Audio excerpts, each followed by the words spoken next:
submit a story, topic, or have any other inquiries, please email submit@skibanewsnation.com. Also, you can email Jeremiah Skiba personally at jeremiah@skibanewsnation.com. Also, email Jake personally at jake@skibanewsnation.com.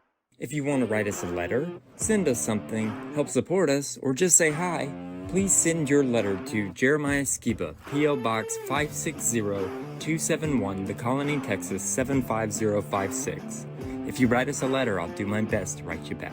Hey, Skiba News Nation family, thank you for watching. Please like, share, subscribe, and click that notification bell so you never miss an episode of Skiba News Nation. If you want to help support us, please consider becoming a Patreon, where you will get exclusive content, shoutouts, and much more. And you can also support our channel by getting yourself some new Skiba News Nation merch. Thank you for coming on this journey with us as we continue to stay on the quest for truth. Huge shout out to all our Patreon supporters. Thank you so much for your support. We couldn't do this show without you. If you want to help support us, go to patreon.com/Skiba News Nation. Also, you can listen to Skiba News Nation podcast on your favorite podcast platform.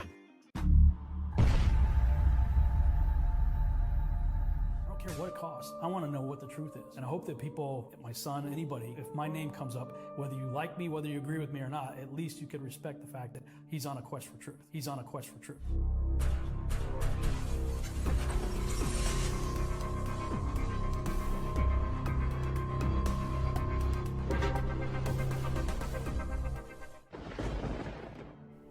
Welcome to Skiba News Nation, bringing you unfiltered views, news, interviews, discussions, and more.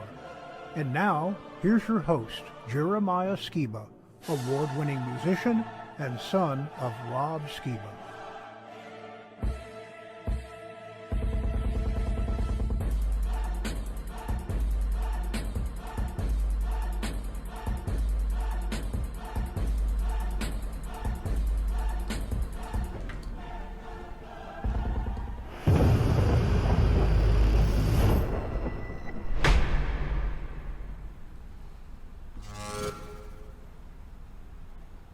How about that new intro from my friend Jerry Ward, always sending me cool stuff. W Design Studios, LLC is his company. But hey, Skiba News Nation family, welcome to episode 42 of Skiba News Nation, your weekly source of the latest news, controversial topics, conspiracies, forgotten history, and much more. I'm your host, Jeremiah Skiba, and today we're going to be talking about some current news, an all-new Opus Corner, and our very special interview with our new friend, the great Owen Benjamin. Memes and much more. As always, I'd like to introduce my great and insightful co-host, Jake Grant. Hey, Jeremiah, it's great to be here once again. You know, this week is Passover week, so I'm really excited to share some about that.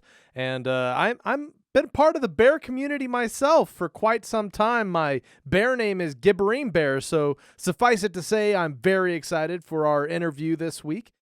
Now, Jake, I know you have a great current news segment, so let's jump right in.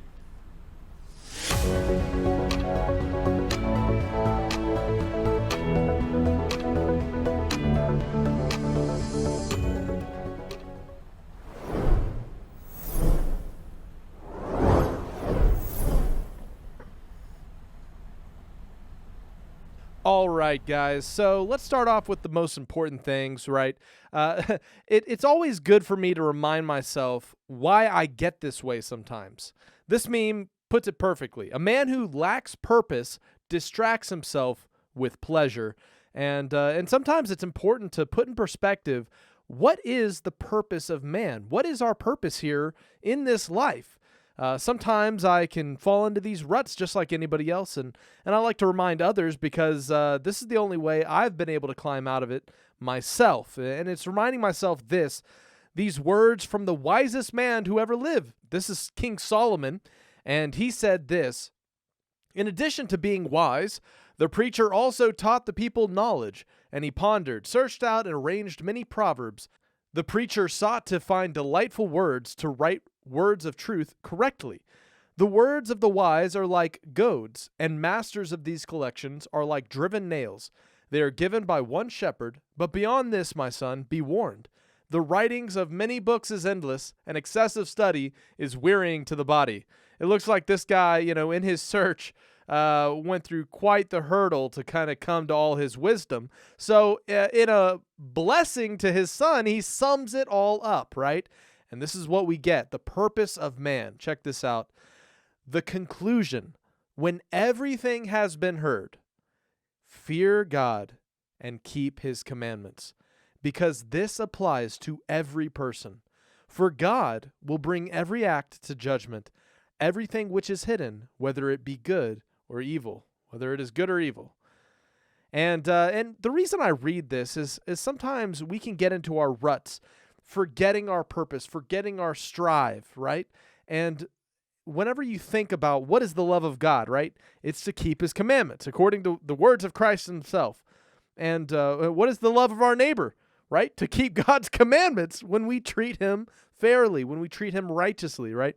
And anyways, so sometimes whenever you forget what your purpose is, remind yourself that you are put here for his purpose, right? And so whenever we apply his words to our life, it's a totally different game. And you can revive the purpose in your life when you stop feasting on your little pet sins, right? When you stop feasting on your pleasures and you get focused on what will build up your community, what will build up you to walk righteously, to be a mighty man, to be somebody who's set apart from the nations, to step out of Babylon and the comforts and the lollipops Babylon offers, right? And instead start to walk boldly after righteousness, after the commandments of the Most High. And of course, we are in Holy Week, right? There's so many different religions doing so many different things at this time. You have Ramadan, you have Lent, you have the Easter week. But our belief set here at Skiba News Nation is, as we've exited traditional, dogmatic, doctrinal Christianity, we've started to apply the book back like the apostles did. And one great celebration found in the scriptures in Leviticus 23 is the Passover season, which we've come to find is all about Christ. And in fact, one of the things that he said, he sits down and he says, "Do this in remembrance of me," which was then interpreted to mean tiny communion wafers and little sippy cups of grape juice, right? Which, if you ever check out the book that was really impactful in my own walk, Pagan Christianity by George Barna, you'll find that this is something that was kind of added into the culture of Christianity along the way, and that in fact, Christ was referring to the Passover meal when he said, "Do this in remembrance of me." So even our modern concept of communion has been overridden by man's traditions, and it's kind of sad because when you think about the beauty of sitting down and feasting with people who have a like mind and a like faith, and I know a lot of people out there who might be watching this show might not be on the same mindset. They might not be on the page of, oh, I want to start celebrating biblical feasts. But I hope as you walk down the journey of truth, you'll start to look at some of these resources we're sharing and start to question, why do I do what I do? And I have very fond memories of Jeremiah, your dad, Rob, coming out for a conference I put on in Owensboro, Kentucky in 2017. And we had hundreds of people celebrating Passover for the first time. And at that feast, he echoes something very similar to what I shared with you here in this this meme about the purpose of life in the verse in Ecclesiastes about keeping Yah's commandments, right? And he shared this at Passover, and I wanted to let you guys in on this great clip from Rob. Some famous person says something and you're like, everybody wants to remember what's the last thing that guy said, famous last words. Well, the famous last words of the last prophet of the Old Testament, we call the Old Testament, it says that we're to remember the law of Moses in an end times context. The last writer of the New Testament, the Apostle John, said in 1 John chapter 5, "For this is the love of God, that we keep his commandments are not grievous." John also wrote the last book in what we call our Bible. And in Revelation 14, he says, "Here is the patience of the saints. Here are they that keep the commandments of God and the faith of Yeshua." I'm going to wrap this up. There's a video I saw online. This individual does this little skit, and it's like Law and Grace for Dummies kind of thing. So we might need to check the volume on this again. But I'm going to play this video of this individual explaining in such a profound way how Law and Grace works. I want my 7 children, and I should be back on time. Thank you, Art, and thank you, Pastor Cisneros. And this is a little thing I've always done, and I always enjoy talking to intelligent audiences, and these precious little children are going to help me. Now, I'm going to name these children, and I want you to learn their names. I want to see if you can do what other audiences have done. The first one we're going to name, let's not name them. Let's just say, when I point to this one, sin. What is it? Sin. Come on, everybody. What is it? Sin. Once more. Sin. This one is law. Who is this? Law. Who is it? Law. Sin. Law. This is grace. Who is this? Grace. Once more. Grace. Let's go backward. Grace. Law. Sin. That's very good. Let's go again. Sin. Law. Grace. Savior. Who is this? Savior. Savior. Come on. Now, this one is gospel. What is it? Gospel. Let's see if we can go now. Sin, law, grace, Savior, gospel. Pastor Ortiz, we got another good audience. Now let's do it all the way to the end. This is sin, law, grace, Savior, gospel. This is preacher. Who is this? Preacher. And this one is church. What's his name? Church. Now, let's go and let's quote the Bible. The Bible says, who says? The Bible says that is the transgression of God's law. Are you with me? Let's do it one more time. The Bible says that is the transgression of law. Whoever hates must uphold the law. Whoever fights the law is upholding whether he likes it or not. Now, ladies and gentlemen, come on, ladies and gentlemen, is pardon for which is breaking the. Very good. Let's do that one more time. Grace. Is pardon for sin, which is breaking the law, and the Savior died that we might have grace, which is pardon for sin, which is breaking the law, and Savior gave us the which is the good news about the Savior. Now the preaches the in his church. Now today, you've got men fighting God's law in church. And they say that the law is done away with. You may go, darling. Now, if you do away with the Bible says where there is no law, there is no sin. So you may go, darling. And if you do away with, you don't need, which is pardon for sin, which is breaking the law. And if you don't need grace, you certainly don't need a Savior who died that we might have grace, which is pardon for sin, which is breaking the law. And in that case, you don't need because it's the story of a Savior who died that we might have grace, which is pardon for sin, which is breaking the law. And if that be true, what in the world do you need a? And if you don't need him, you might as well throw away the.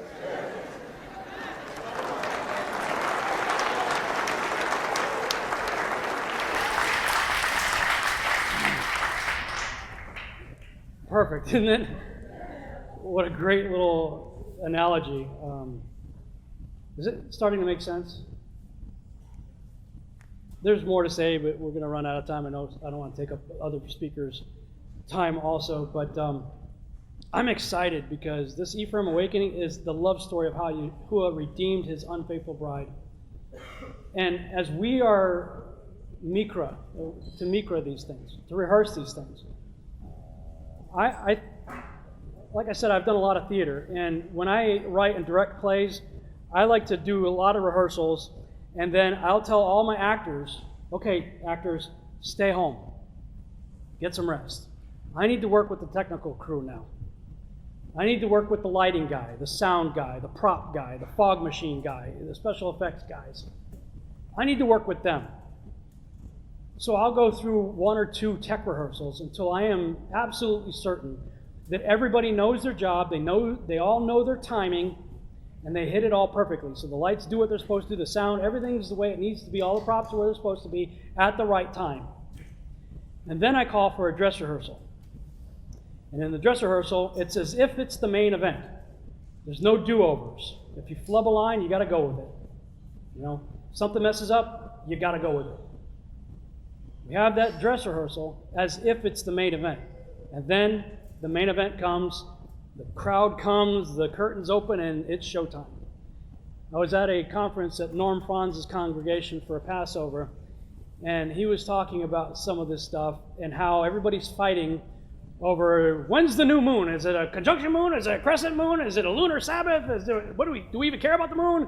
No, everybody's fighting about how do you pronounce God's name, or when is Passover really, or is it the Enoch calendar, or is it the sun? Is it the what? When does the day begin?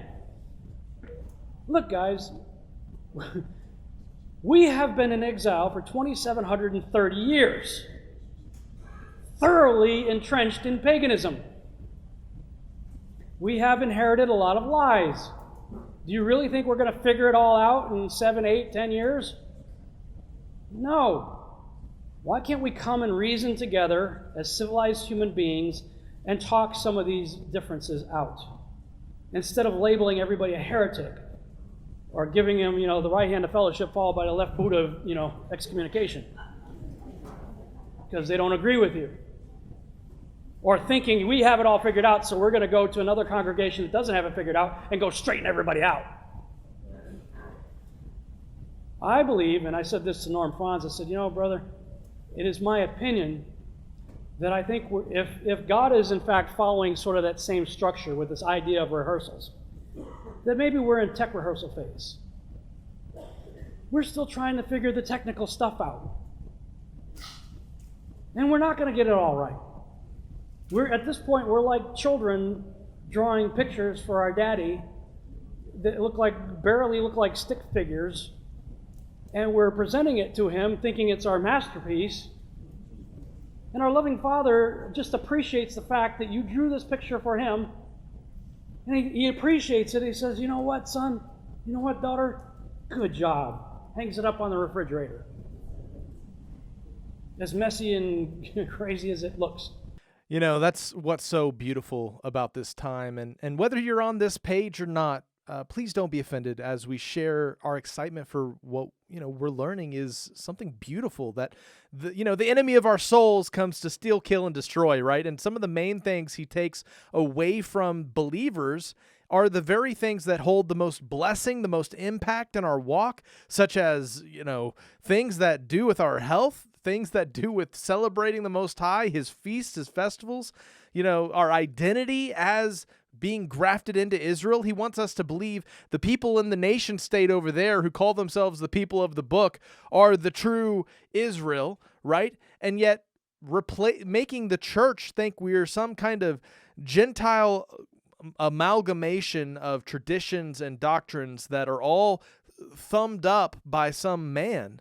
But the truth is that these are all things that have been set up since the beginning of creation. At the very beginning of Genesis, it says, sun, moon, and stars for times, seasons, and appointed moedim, appointed festivals, right? That in Genesis, the sun, moon, and stars are set up for signs and seasons and appointed times. And that's what's so exciting about learning that the feasts in Leviticus 23 are not just for Jewish people. It's for all those who are grafted into the family of Christ, right? Through Yahushua, we're grafted in. So we get to celebrate and participate in these practices, which is why it's so cool that it's not just a communion wafer and a little sippy cup of juice, but it's a feast that we can rehearse weekly, because whenever we see prophetically the Messiah comes back, all people, all those who he reigns over, right, in a prophetic, eschatological sense, some people don't want to dive into what's happening in the future, but the scriptures is very clear that we will all be keeping the biblical feasts, and that's why we practice them now, because they're all about the Messiah's first coming, right?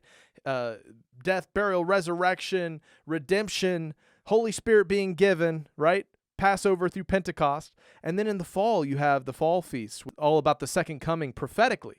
And so since it's Passover season, I have a video from my bro Adam Fink, who I do music with, our band Simply Prodigal. We do some songs here and there. So he's my close friend and also who I'm celebrating Passover with, and he's got a great video breaking down about this topic of Passover and how-to Passover video that he posted just this week. I want to share a short clip of it, and then we'll move on to some news. But, for us, it is news. This is Passover week. This is the week of unleavened bread.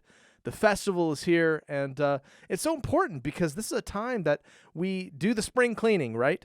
Well, we get this from the principle of cleaning leaven out of somebody's home, out of your home. According to the scriptures, it says to get all the hametz out of your house, right?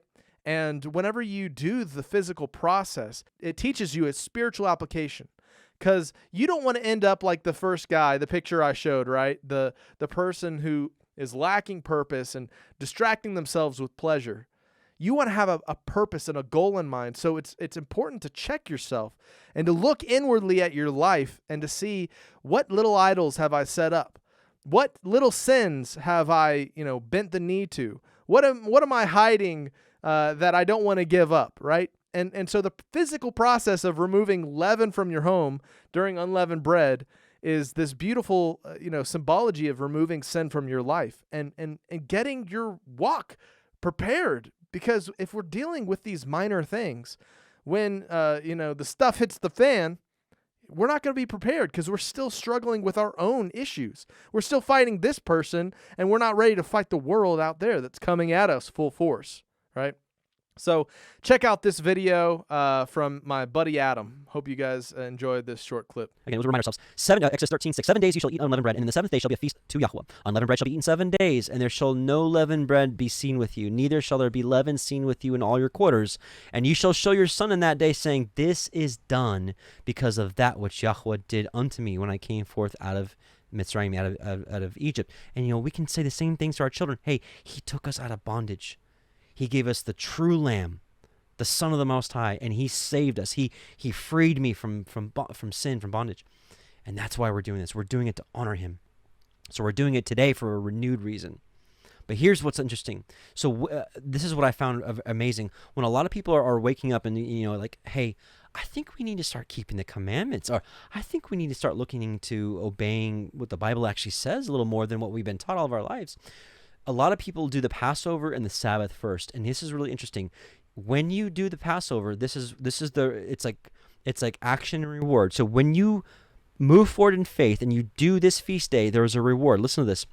And it shall be for a sign unto you upon your hand, and for a memorial between your eyes, your hand and your forehead. Does that ring a bell for anything in the book of Revelation? Because I'll tell you, the beast has his mark, and the Most High has his mark. When you keep this, he marks you. And also, here's the reward, that Yahweh's Torah may be in your mouth. So it's like you do this, and he's like, I'm going to mark you, and I'm going to put my Torah in your mouth, so that we may actually do it. For with a strong hand Yahweh has brought you forth out of Mitzrayim. You shall therefore guard this ordinance in his appointed time from year to year. Let's get back to the article. So if you are new to this walk of faith and obedience, I know it can be overwhelming at first. No one can expect you to get everything correct right away. This walk takes time and patience, just like a tender plant growing. That's what we are. We're plants. We're trees. We're a vine bush. There's many different references for us being like a plant. Don't let anyone stress you out and make you think you've got to get everything right or else you're out. You're cut. Don't worry about those people. If you have more questions along this walk, and you will if you stay on it, please see this Basics of the Way playlist. It may help you along the way. This is a link right here for a playlist. And this one here I think is most important. Some of you may still be, believing that even though you're in Messiah, you're still like a Gentile, and you're like, I'm not a Jew, so these things aren't really for me, but it sounds fun. If you believe that, I would encourage you with all my heart to watch this. Who are you? Because I believe your identity in Messiah has been hidden from you. So why do we still celebrate today? And these are his feast days: Passover, unleavened bread, first fruits, Pentecost, trumpets, Day of Atonement, tabernacles. If you're reading this or watching this video, perhaps you already understand that we are not called to celebrate the holidays of the world: Christmas, Easter, Halloween, whatever, all those others. If you don't understand that, if you're like, well, what's wrong with Christmas? Isn't that like a Christian holiday? Again, I would just highly encourage you to watch this video as well. There's a link for you. This is a link. So these holidays have been mixed with pagan practices, just as it was thousands of years ago. This is what Yahweh said about worshiping him that way. And just worshiping him in the ways that man have created in general. That's not what he wants. And that's what I was saying earlier. I was very thankful to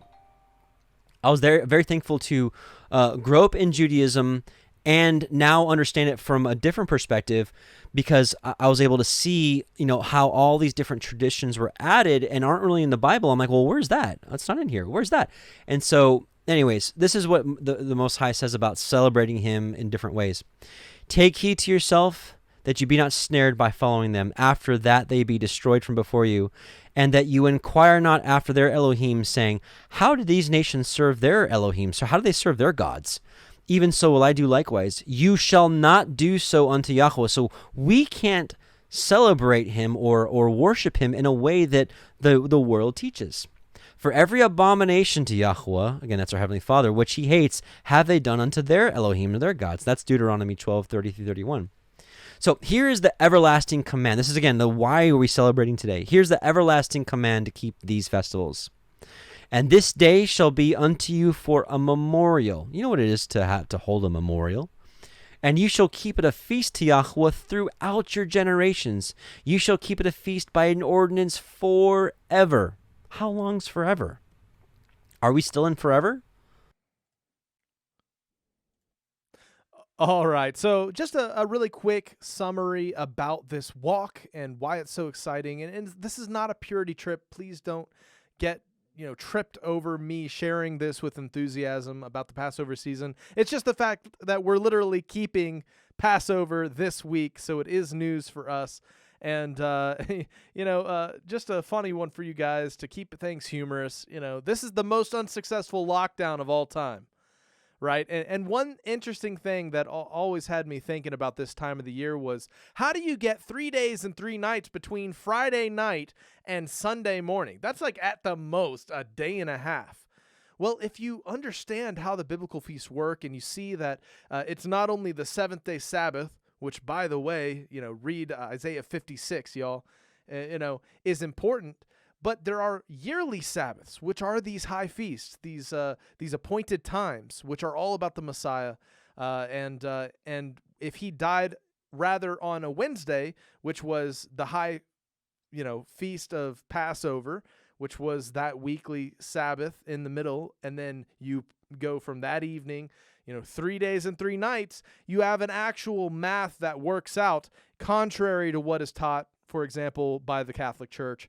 And, all these things are very interesting, and I'm super excited because, we can talk about all the trutherism, all the conspiracy, all the news of the world, but this is truly the thing that has given my life the most purpose, is understanding the walk in the faith of those believers that sat at the feet of the disciples and pursuing with all my heart after what truth is, right? And who is truth?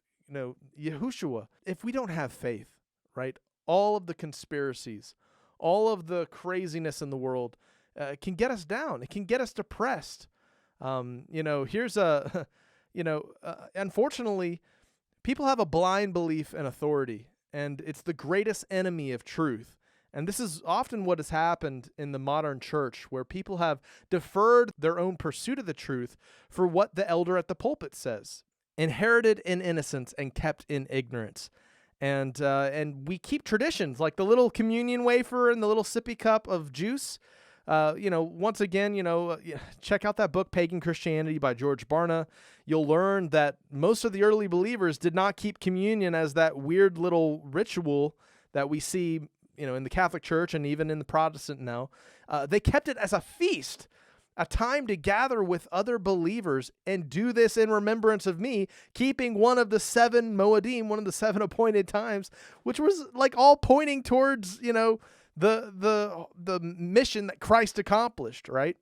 And so, unfortunately, people defer to authority, and as thousands and thousands, just like Rob Skiba, just like myself and Sheila and family have done, is we've exited denominational Christianity, and we simply started to apply the book for ourselves. And when it says start doing something, we do it. And when it says stop doing something, we stop doing it.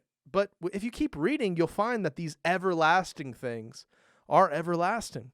And it's so exciting to me. Here's a short, quick, cute video, and I'll get on to the news. Check this out. There you go. All right. Is it fun feeding the sheep? What does it feel like on your hand, Leah? This is my daughter. She's They're like sheepies. You have to come over here, though. They're not going to... So we're feeding them now, and they'll be feeding us in a few days. So that they can Happy Passover, everyone. It's not that we're making some kind of weird sacrifice, but we're just having a big barbecue, and we like to have our own holistic meat. And we have so many people that come to our Passover here in Missouri that we need quite a few lambs, if you know what I mean. So, it's so exciting to talk about this topic because it's brought so much meaning to my life. And I just wanted to share it with you guys. Even those of you who might be like, oh, this is weird, that's a Jewish thing. I challenge you to check out some of those videos that my friend Adam was sharing and hopefully question, why do you do what you do? Why do you believe what you believe? And if you walk this Christian path, right, let's just, have an open discussion about the practices we keep. Because there's nothing more beautiful than getting together and not forsaking the assembling together of ourselves, right? But to gather together during these important times. I mean, with the bear community, we had the Beartaria Times National Festival, and it's so beautiful seeing people of like-mindedness gather together and celebrate, and that's why it's also an important aspect to our faith walk, right? One of the statements Rob, Jeremiah's dad, would say is, let's ditch the beast feasts and celebrate the 7 feasts to the Most High, because there's such a depth and a beauty to them, and I believe they're a prophetic rehearsal. It's interesting what the fall feast represents, and we won't get into that now, but that's all I wanted to share on Passover. So, I know that was a little bit more than you guys were probably expecting, but it's something that's super important. All right, guys, so let's get into some of our news. Just recently, we had some deadly storms sweep across the Midwest. Check this out. The video all morning, we saw severe storms not only in the Northeast this weekend, but in several states in the Midwest and the South. The weather blamed for at least 24 deaths. Unbelievable destruction. The National Weather Service has confirmed more than 30 tornadoes across 9 states on Friday and Saturday. Here's ABC's Derek Dennis. Man, look at that tornado. Weather system spawning a deadly tornado outbreak across 9 states from Friday to Saturday. The National Weather Service says it was an EF3 tornado with up to 165 mile-per-hour winds that hit Little Rock, Arkansas. The damage in the small town of Wynn, extensive. 4 people lost their lives. Donnie and Susan Johnston made it out okay, taking cover in their bathroom. You can just hear, all the debris. And I was afraid that tree was going to fall on us. In Tennessee, Nell has lived in her home for 65 years. She also sheltered in her bathroom. Her daughter says if she had stayed in her bed, she likely would not have survived. And the house just lifted. It felt like it was going to tear apart. More homes and businesses destroyed in Sullivan, Indiana. The mayor there says it looks like a war zone. Talking to the residents down there, I was able to walk the neighborhoods a while ago, and it's devastating, right? And just see mass devastation. Luke Nissen and Joe Seek were among more than 250 people packed in a theater for a concert in the town of Belvedere, Illinois. About an hour west of Chicago, the roof caved in during the storm Friday night. It just was pitch black for a second, a big giant boom, Dust. and you just smell the dust and everything in the air. They, along with dozens more, jumped in to help those who were trapped. It's just a pile of wood, nails sticking out. What do? But you hear these people screaming underneath. 50-year-old Frederick Forrest Livingston Jr. was killed in the collapse. All right, so pretty destructive storms sweeping through the country. I saw these pictures here just to bring some levity to the topic. Tornado warning, seek shelter immediately. Midwestern folks in their front lawn. I think I see it. Man, if that wasn't me last year, we were very close to the massive, like 250-mile long tornado that ended in Kentucky. And I was outside sitting in the car eating a ice cream pop and just like watching the storm and the lightning. And my wife started flashing a flashlight at me, and I got out and went inside, and the tornado passed just 1 mile from the house we were at. And here's another thing is 3 a.m. tornado warning. Oh, well, if it's my time to go, it's my time to go. Going back to sleep. That pretty much me last year when the tornadoes came through our area. My wife was, I think we need to go to my parents' house. I'm like, I'm just going to sleep. It's all right. If it's our time, and we ended up driving to her parents' house, and we passed right where the tornado path crossed, and probably put ourselves in more danger just by getting up and leaving. But anyways, it was a pretty close call, but my heart goes out to those people suffering from this particular outbreak. And man, it's rough. We're entering into some pretty crazy weather. It just makes me think that the people who live here in the United States, back in the tribal days, right? They were probably pretty hardcore to, sit out on the plains and watch those tornadoes fly by. No wonder everybody lived in teepees and yurts and tents that could pick up and move. Nobody, whenever tornado season comes, we're going to go to the mountains for a little while, right? Oh, man. And since we're going to have Owen on for our interview, I wanted to share some really fantastic posts that he's been making. I'm really fond of his pursuit of the truth and a lot of the things he shares. And we're going to be covering some conspiratorial topics. And so he posted this that I think is that really can apply to what some of our conspiracy pursuits have been. And Owen posted this. He said, showing the horror of the conspiracy and you feeling you can do nothing about it is the revelation of method and key for mind control. You can do something and thrive and know that the consequence is on them, not you. Trust me on this. Be grateful and joyous. That's the revenge. And like we often talk about on our show is letting all the conspiracies and depressing things of the world get us down, bringing us to immobility, making us like that guy I shared at the very beginning who's lost his purpose and is just force-feeding pleasures and lost his direction in life. That's how they want you immobilized. And so, having a little bit of humor in life, having a little bit of a positive outlook is important, and building despite the terrible things that are going on around us is equally as important. And that brings us to, of course, this next very kind of troubling topic. It's all over the mainstream news. And I think this recent interview was quite interesting, but there's another deeper level to this psyop and this tragedy that I think meets the eye in the way that the mass media is using it to push various agendas. So let's check out this video. As we know, a lot of these shootings that we've unfortunately had to cover, there's a lot that is still going to be made clear later on in days and weeks ahead. Yeah, and I don't necessarily need the information, to be honest with you. I mean, there is math to this. When a mass shooting occurs, there's an increased probability of another one within 13 days because of something called generalized imitation.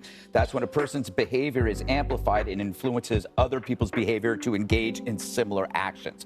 We know this happens with mass shootings. The World Health Organization has issued guidelines for suicide, reporting suicide, to reduce the incidence of copycats or imitational suicide. I really wish, we sit here, we do this all the time. Oh boy, why does this keep happening? Why does this keep happening? Look in the mirror. We constantly, prominently place these stories. We repeat facts over and over again. The frequency plays a role. We provide step-by-step descriptions of the crime. We do not limit the use of photos or videos. We have live press events. What I'm talking about is we increase the spectacle of an event so that it stays in somebody's mind. The more you increase the frequency of a report, the more likely somebody's going to hear it and be influenced by it. All I'm saying is change the reporting methods, finally.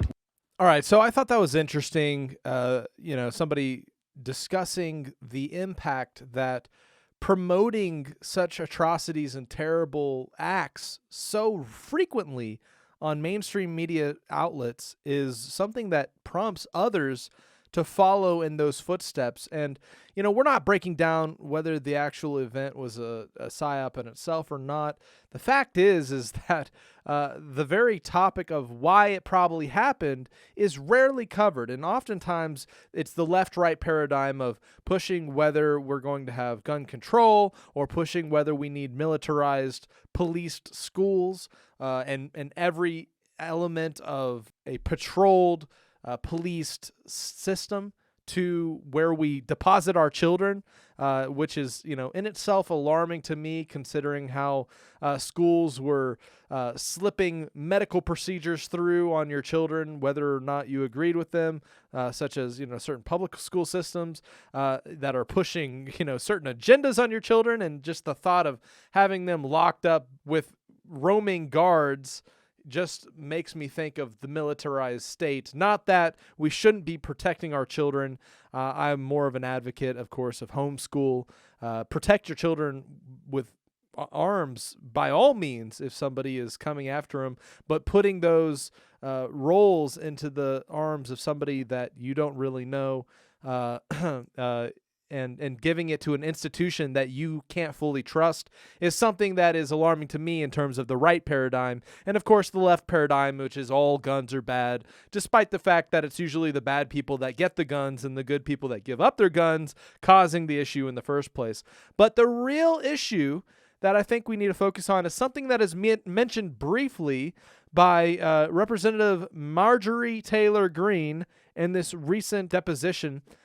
Check this out, and we'll kind of get to the bottom of what I think is the true issue and why this previous statement of how mainstream media propagating these events can lead to more atrocities and more just crazy evil in the world. So check this out. It's murder.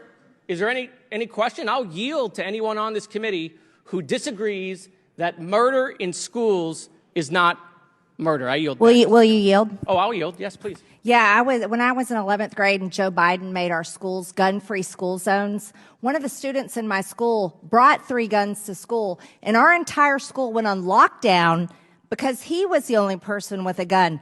There was no good guy with a gun to protect us kids at school. Right, you want to know why the shooter is dead in Nashville, the trans shooter? You want to know why? Because a good guy with a gun killed that woman. She identified as a man. She was mentally ill, probably taking hormones. Okay, pause. This is the middle road that we need to be acknowledging, is the application of pharmaceutical elements to rampaging mad people, right?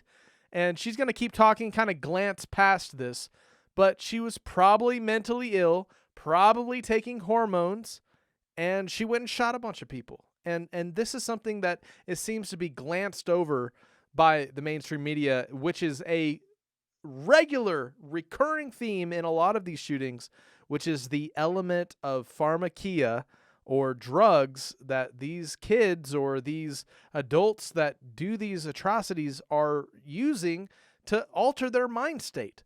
They're all on psychiatrics. And Big Pharma is hiding this. It's all about left, right, gun, no gun. But let's focus in on one of the real culprits, which is the stuff they're putting in their bodies that are making them go crazy. And she went in and murdered children and adults in this Christian school in Nashville. So if you want to have a good talk about schools and protecting children, we need to talk about protecting our children the same way we protect our president, we protect our celebrities, we protect this building. My time. Okay, I'll yield.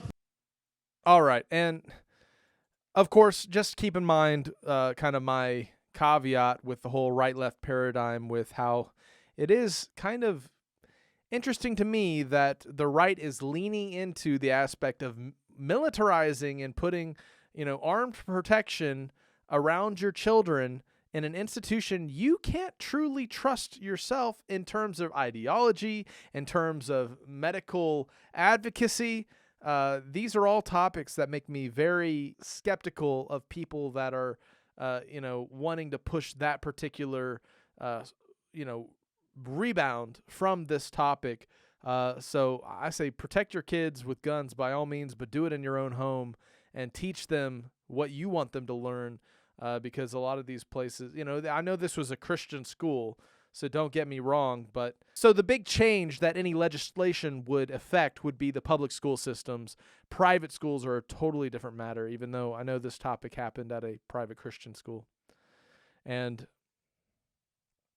just a reminder, before and after the disease of wokeism, right? What seemed to be a fairly normal looking girl turned into a monster. Owen also posted this, which I think is very interesting, especially given the orientation of the particular assailant in this circumstance. It says, as political and economic freedom diminishes, sexual freedom tends correspondingly to increase, and the dictator will do well to encourage that freedom. It will help to reconcile his subjects to the servitude which is their fate. All right, Huxley, right? And BB said, this gamma describes what's happening well. As the dollar loses world reserve status, the American oligarchs respond with, well, you can chop your junk off if you want. And of course, all these people getting all riled up are on hormone blockers. They're on different pharmaceutical drugs to treat their depression just because of their mental depravity. It's continuing to exacerbate the decline of our culture and our country. All right, here's an interesting little video of Glenn Beck issuing a grave warning to America after the Trump indictment. So we always got to check in with those who make their biggest bucks off of fear-mongering. Not that there isn't always, decent truths sprinkled here and there, but I wanted to share this with you. I found it interesting. So when the history of cable news is written, assuming anyone bothers to write it, but if it ever is written, Glenn Beck will have his own chapter as possibly the greatest synthesizer of big ideas ever to appear on camera. Oh, Tucker needs to say that about you, BB, right? 150% batting average, am I right? You will find out that maybe more than any other person on television, Glenn Beck got it right. Again and again and again. So we thought tonight is the perfect opportunity to hear from him. He's the co-founder of Blaze Media. He's just written a book called The Great Reset, and he joins us now for an overview of what we're watching. Glenn Beck, thank you so much for coming on tonight. How thank you. Would you very interpret kind of you this? To say. Well, it's true. So let me, I've got a couple of things here for you. Let me just go through. I'm going to bring I think a different perspective to this. We have the banking crisis. They say it's fine. It's just beginning. Yesterday, we had the Saudis and Brazil and China enter a deal to where the petrodollar is over. Brazil and China are going to trade in their own currency. That's the beginning of the end of our currency. That means a dollar collapse. That means we become Venezuela. We will have war with China. We will have war with Russia and Iran. We have the restrict bill. We have social media and our NSA and everybody else in bed with each other, silencing people. We, of course, have the raccoon dogs, which we all know is bullcrap. And now this week, we have a new gun grab that they're trying to do. Biden and his family taking money from the Chinese. What do you think this Donald Trump thing is really all about? The America that we knew, the fundamental transformation that started in 2008 is finished. We are no longer viewed as a superpower. We are now an elderly, we're Joe Biden just walking into the twilight. What this is all about, I believe, is trying to inflame this country. They've wanted violence from the right from the beginning. They can't wait it. They need it, because if we strike out, look at January 6th, the day they're letting the shaman out of prison because it was all trumped up. Thank you, Tucker Carlson, for revealing this. The day they're letting him out, They do this to Donald Trump. They want you to strike out. Why? Because then they can close the cage. I'm going to make another prediction for you, Tucker. You said I got it right. Well, everything I've been talking about since '08, this is the time. I'm going to make a prediction. By 2025, we are going to be at war. We are going to have a new dollar, a currency that probably is coming from the central bank. We'll have a currency collapse, and we will live in a virtual police state. I know that might sound crazy to a lot of people. It's not far off. The Bill of Rights is gone. Nobody is paying attention. Where are the Republicans? Where are the decent Democrats that can see this is insanity? Donald Trump, the reason why this is going to help Donald Trump, and that's why I don't think they're doing it so he can't run. They're doing it because they want people to strike out. Please turn to God, repent, pray for our country, pray for peace. Put on the full armor of God. But here's what they miss. Donald Trump is not even a person anymore. He is a symbol. He is a symbol of the average everyday guy that keeps getting screwed every single time. Watches other people screw up big banks, screw up their companies, and get away with it. They see people all the time doing stuff that they know if they did, they'd be in prison for 20 years. But because they're not part of the elite, they get away with it. Donald Trump has taken arrow after arrow, and that's why this is the way the average American feels tonight. Yeah. I hope that there's a few Democrats out there, but this guy has been taking the bullets for the average person now for years. And people on the right feel like he's the only guy that really gets what the people are feeling, and it's not gonna end well for the Democrats in the next election. It's just not. I don't know if Donald Trump is the winner or not, but I will tell you this. You're not going to stop 100 million people. This country is in shambles. And there's going to be 100 million people that will walk on broken glass and through fire to vote for someone other than this corrupt banana republic administration. That's, I think, exactly right. Glenn Beck, wow. So I find it interesting, of course, the indictment of Trump, and I can't help but to wonder, could Big Papa Don have orchestrated this whole thing to sway the vote of the harder aspects of society? Check this out. This the new image that Big Don wants to promote? It's all about the image.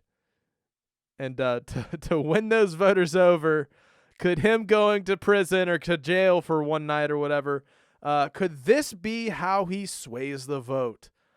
I don't know. Just a theory. I wonder, could Big Don be behind all of it as the biggest publicity ploy to justify him getting braided up and tatted up in prison so that he can, sway that vote? Oh man. So, I'm just joking around here, of course, but I find that this big indictment of Trump is an absolute distraction from some of the first few things that Glenn Beck was mentioning there in that interview that he glossed over and then went straight into how Trump is the solution. Was the fact that America's prevalence on the world stage is going to diminish once the central bank digital currency, New World Order, Agenda 2030 thing starts getting rolled out. And we have to be aware of this because a lot of people look towards the political system to solve the issues that are more global, if you know what I mean. And of course, we'll only see how the 2024 election goes. You know, I have my own opinions on politics in general. You know, we don't all have to have the same opinions here. But I do think it's interesting how they're using this indictment as a way to monopolize media airtime and to cover up very important stories that I believe are being glossed over and not being discussed. You know, things like this. You know, Democrats give Trump a custom Purple Heart for yet again distracting people from anything important. You know, this is Unbearable's media. And you know, other important topics such as, here's Sonny the farmer reminding us, food for thought, the laws governing Agenda 2030 land development allow governments to seize polluted lands and move their residents into smart cities. Important to note, if the land plus water around you is completely poisoned, you don't get to opt out of the smart city model coming down the pipe. Are you starting to understand? So, you know, I think things like this are interesting, and also just the complete attack and all-out war on the freedom of speech that we're seeing. Check out this next video, which I think is, you know, some of the things that the indictment are distracting us from.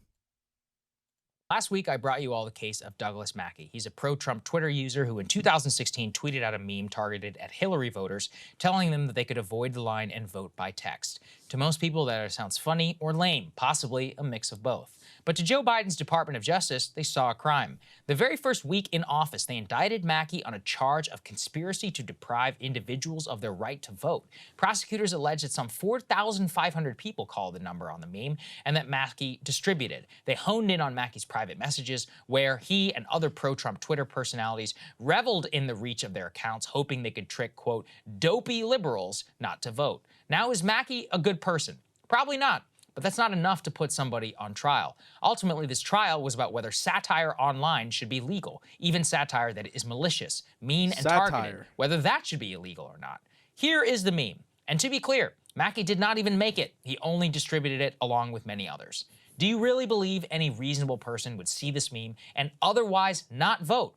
The Biden Department of Justice certainly did. Apparently, so did a jury of Mackey's peers who convicted him in the Eastern District of New York on Thursday on conspiracy to deprive other American citizens of their right to vote. Already, the censorious establishment is doing backflips online over the victory of this case. Why?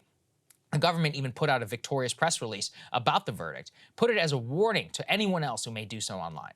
But a closer scrutiny of the trial itself is necessary. For the government to be truly ironclad in their case, they would have to prove that Mackey's meme crossed the satire line because people otherwise texted to vote rather than vote itself. Their theory of this case relied on the fact that some 4,500 people called this phone number. Yet, when his defense challenged prosecutors to bring forward one single witness who said that they were fooled, they could not do so. Let me repeat, not one person was called to the stand to testify that their civil right to vote was actually deprived by this meme, despite having their phone numbers. And that means from the facts of the case, on its face, all the government proved was that Mackey posted this meme, that some people interacted with the same phone number, and that he may have been malicious in his intent. As to the witnesses, the star witness at trial had nothing to do even with depriving anyone of votes. Instead, it was a dude named Microchip, who was part of Mackey's group chat. During this testimony, Microchip cast Mackey as a leader of the group who distributed memes targeted at liberals, but under cross-examination admitted two key things. Number one, he was testifying because he was cooperating with the FBI and plead to a reduced charge. Two, quote, there was no grand plan around stopping people from voting. So if there was no grand plan, there was no conspiracy, right? You can't prove a real conspiracy, and you can't prove a single witness was harmed. Then what are we doing here?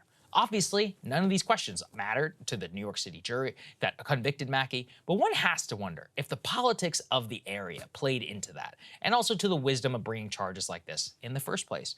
Prosecutorial discretion is a hell of a drug, and immediately, with the precedent set, a lot of people are looking for similar examples and saying, hey, why isn't this person in jail? Many pointed to this tweet by Christina Wong, a liberal Hillary supporter in 2016 who tweeted, quote, hey, Trump supporters, skip poll lines in election 2016 and text your vote. Tech votes are legit. Or vote tomorrow on Super Wednesday.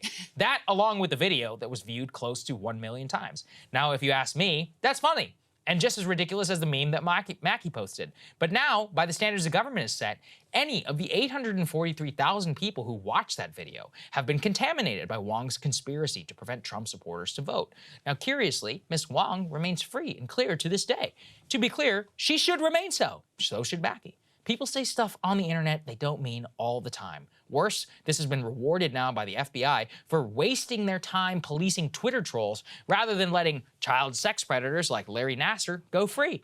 As I reminded everyone last time, the nanny state behavior of the feds here is something that reveals a very, very deep rot. As Matt Taibbi discovered, FBI agents whose salaries we are paying were spending their time flagging moronic, tiny Twitter accounts, joking, including one who said, quote, "I am a ballot counter in my state. If you're not wearing a mask, I'm not counting your vote," saying that every negative comment on the post she would add a vote for the Democratic Party. Or another example, the low follower user who tweeted, quote, "I want to remind Republicans to vote tomorrow," and included the wrong date. This was flagged by FBI agents who wanted Twitter to take it down. It had 3 retweets. And under the standard of the now established Mackey conviction, they can claim anyone who saw that tweet and misinterpreted it could have had their civil rights violated, or a conspiracy to do so.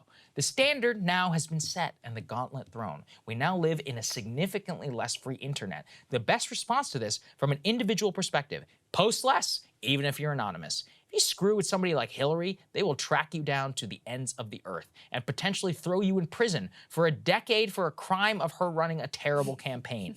Ultimately, this is about elite protection. They target those who make a mockery of them. When they make a mockery of us, they get rewarded. All right, and so the precedence here, of course, is if they can start convicting people of meme behavior and sharing information that they deem as malinformation, right? It sets a precedence legally to come after people like you and me, I'm assuming.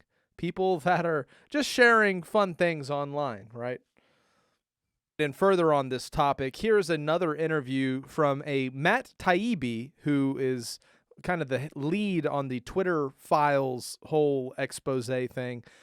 This gentleman was a fellow reporter, Michael Schellenberger, who talks about how intelligence agencies infiltrated social media companies and why they're keeping an eye on people that they might disagree with. The thing that really freaked me out was this thing that Aspen Institute, it's called a tabletop exercise, and it was actually a Zoom call, to role play how to deal with a Russian hack and leak around Hunter Biden. This is like in June of 2020, so this is like months before months before Rudy Giuliani gets the laptop, before Rudy Giuliani gives the laptop to New York Post.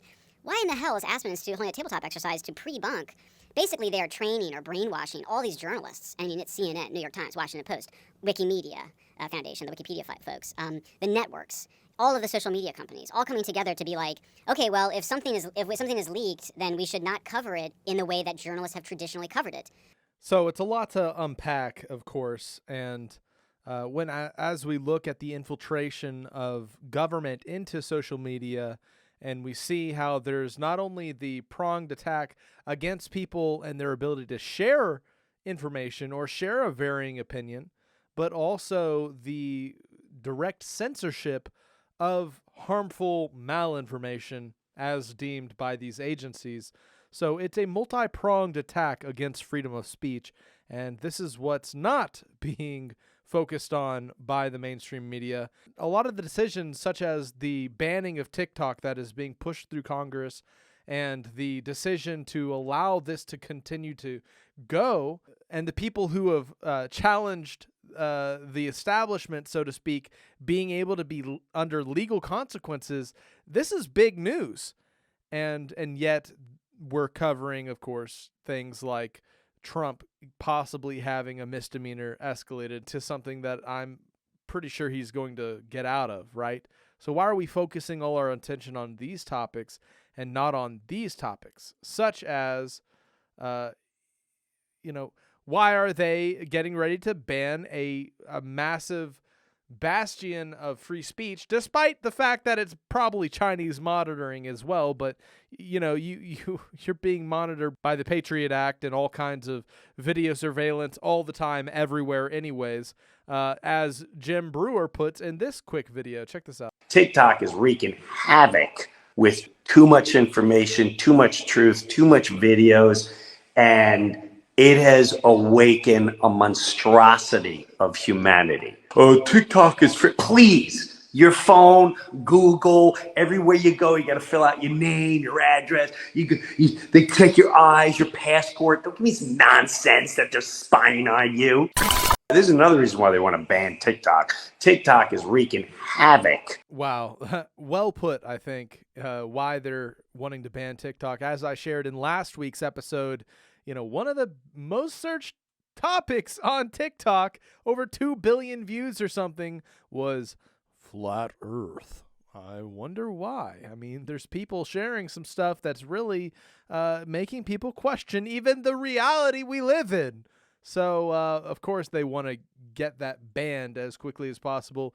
And the guise of, we're being spied on by China, right, is why they're doing it. At the same time, over here, the little birdie's going, oh, the Twitter files. Oh, Elon Musk is such a great guy. Oh, he's exposing how the FBI is working to ban and censor people and working against our freedom of speech. But at the other side, back behind us, they're passing through this legislation to ban an entire platform full of people speaking truth. I wonder what's going on here, right? Similarly, on this topic, a French woman is being arrested and faces a $13,000 fine for calling President Macron filth on Facebook. Oh, wow. That's kind of interesting. It's almost as if Europe has progressively gotten worse and we're just following in their footsteps. But it's no surprise that, we're also seeing kind of the back and forth, right? We're also seeing congressional effort to end Assange prosecution underway. While people are getting in legal trouble, for example, for sharing memes about Hillary Clinton, somehow the heroes in Congress are pushing through an effort to end Julian Assange's WikiLeaks persecution. So it's crazy. It's like, what is the actual agenda? Are there good guys and bad guys playing this game? Are they all on the same team, just pushing through distractions? I don't know, but it's just something that's really interesting to me. And by the way, during our show, if you've noticed, I'm getting progressively redder. It's not totally my lighting. I could probably adjust it a little bit. It's just the room I'm recording this in is getting progressively hotter. And unfortunately, I don't have any kind of air conditioning right now in this studio. So that, bad weather brought in some hot air just recently. So forgive my red-skinned nature. I'm a red-skinned man. As I've seen Big Bear also be very proud of in a recent interview. I too am a very tall, very rosy-cheeked individual who's here touting truth. And I'm so excited for our interview with Big Bear. I kind of view Jeremiah and I as like the next generation. We don't have things all perfect. We don't have everything figured out. I'm not going on purity trips, by the way. I'm just sharing the things that get me excited about faith and life and truth and our endless pursuit of the truth, right? And with that said, there's one last interesting off-topic video that I wanted to share. It was shared by a fellow bear, right? Crafty Grower Bear had this to post. It's the late David Wynn Miller, and a really, really interesting take on language. In school, so when you graduate, I don't care if you got a PhD, you have a second grade reading level. The 3 words, see the ball, or state of Wisconsin, is a pronoun, adverb, verb. There's no such thing as a verb Wisconsin, or a verb America. Just for a little bit more clarification, the adverb, so this is how I understand adverb when I'm doing passe and syntax. And it's ADV, no contract. Yeah. So you have, for example, the bank. The would be a straightforward adverb. Correct. But in the world of conventional grammar, what we also have is that the THE, AN, and A are known as articles. And an article is usually found in conventional grammar in front of a fact. But of course they don't call it a fact, they call it a noun, which is a modified fact. It's a no-no. It's a no-no. So this is how I began to syntax. I realized that they are communicating, the people that corrupt the language, they're communicating to me in different parts of my processor. It's different parts of my brain. So I'm aware of RAM state and what trans state is. And I realize that's how they're speaking to me, because article, quite literally, is the process of artistry. ART is creation. Creation. Which And is that illusion, imagination. An adverb. IMM, no contract. And they're telling me, my subconscious mind, albeit my RAM state, my trans state, exactly how the poison is being injected into me and subduing my biology, and as you folks say, controlling my vessel.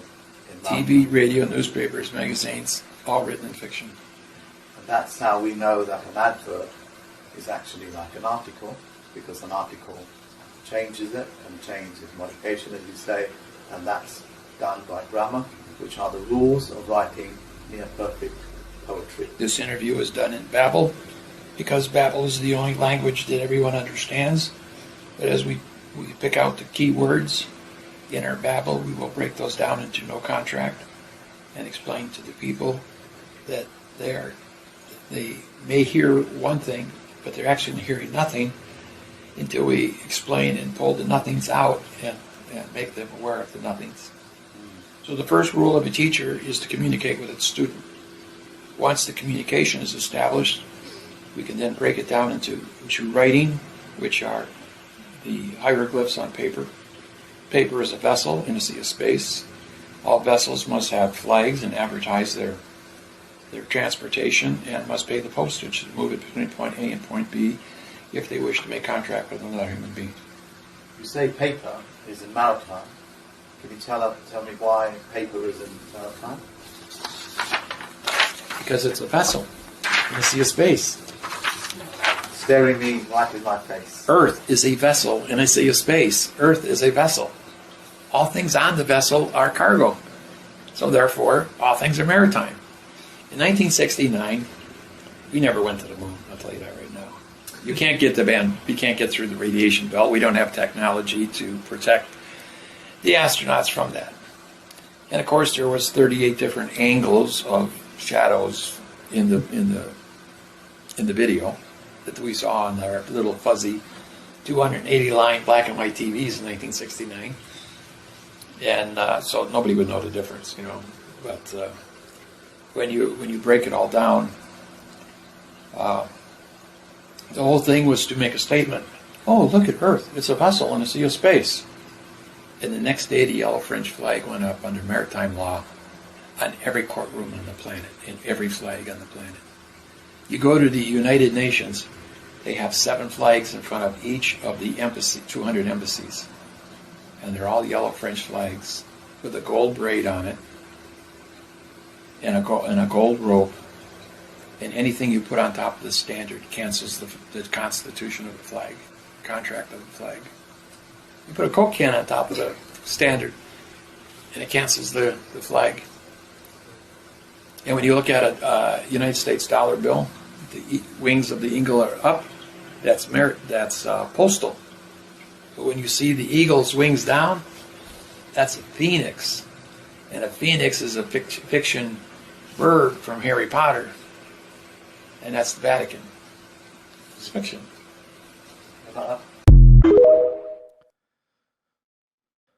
All right, so that is so interesting to me, because I know we're about to get into our interview with Big Bear after Opus Corner, and we're probably, we're definitely bringing up the FE topic, right?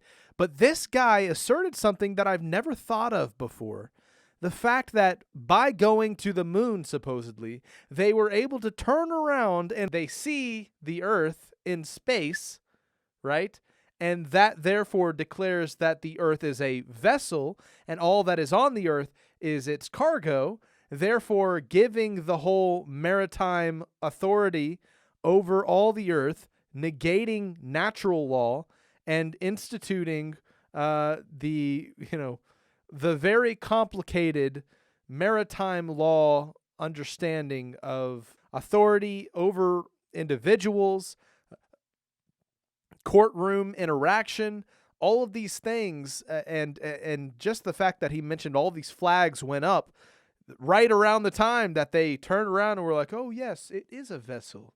It would be very beneficial for us to treat the earth as a boat, and we will be its sea captains or its gods, and we will then, implement our judges who will act in the maritime judicial system and override a person's rights as natural living men and women, and we will usurp it with our dastardly plan. And it's just something that I've never thought of before, and I found it very, very interesting, and it's tied to the topic of FE that we'll be discussing with the Big Bear here shortly. So that's all the news I have for today, and my exciting little breakdown of the Passover season, and also just sharing some of the little insights that I've picked up from Big Bear over the years, some of his posts he's shared recently, and why I think you guys should be really excited for this interview. So before we do that, of course, let's get into some of our other segments. Back to you, Jeremiah. Thank you, Jake, for another great current news as always. Now a word from our good friend and sponsor, JJ. Now a word from our sponsor. Now personally, I've tried every CBD product on the market to help me manage my pain. I have degenerative disc disease, and nothing has ever helped me until I tried JJ's Natural CBD Rub. So when I found out that we had the opportunity to work together, I was so excited that I could share this amazing product with you guys here on Skiba News Nation. So if you want to manage your pain like I did, text CBD to 920-382-7720 for an exclusive $50 off a 3-pack special. Also, check out all the testimonials on their website, jjcbdrub.com. Get pain relief like I did by getting yourself some JJ's Natural CBD Rub today. Check out more info down in the description below.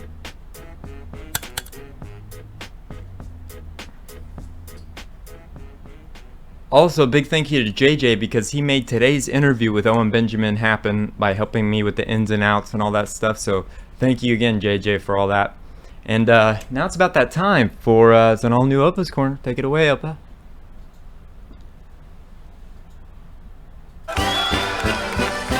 Mein Hut, der hat 3 Ecken.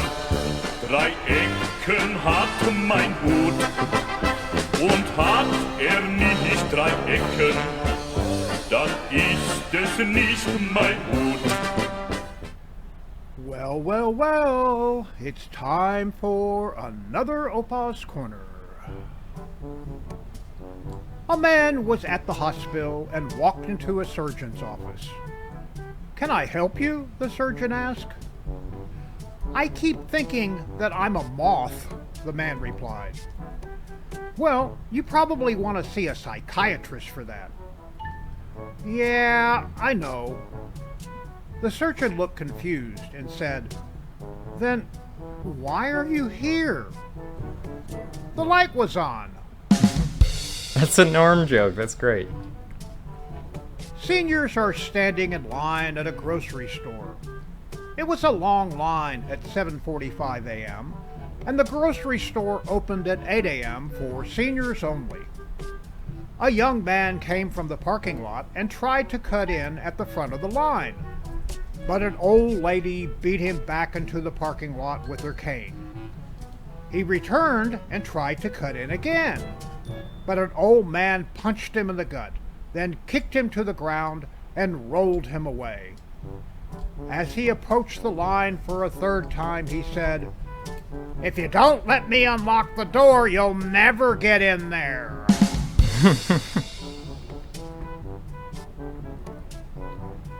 A priest and a taxi driver arrive at the pearly gates. St. Peter welcomes them and shows them to their homes. For the taxi driver, a beautiful villa looking over a gorgeous field of clouds. "Thank you," the enthusiastic taxi driver said. Anticipating an even bigger mansion, the priest was dismayed when they arrived at a small one-bedroom apartment. "St. Peter, I'm a little puzzled," the priest began. "As a clergyman, I devoted decades of my life to serving the Lord. How come the taxi cab driver got a villa and for me only a small apartment?" St. Peter smiled. "Up here we go by results. While you preached, people slept. While he drove, people prayed."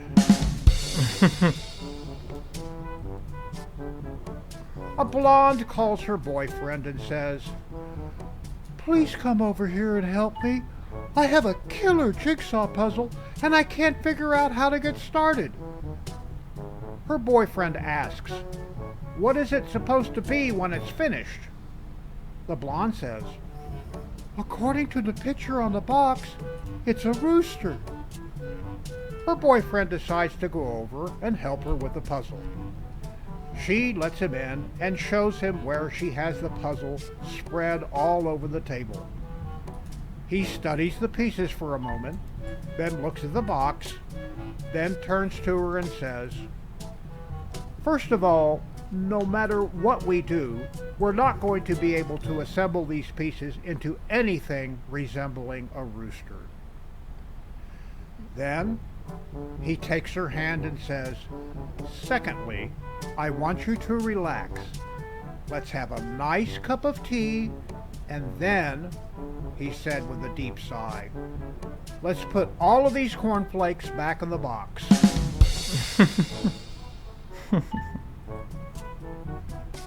A sales rep, an administrative clerk, and a manager are walking to lunch when they find an antique oil lamp.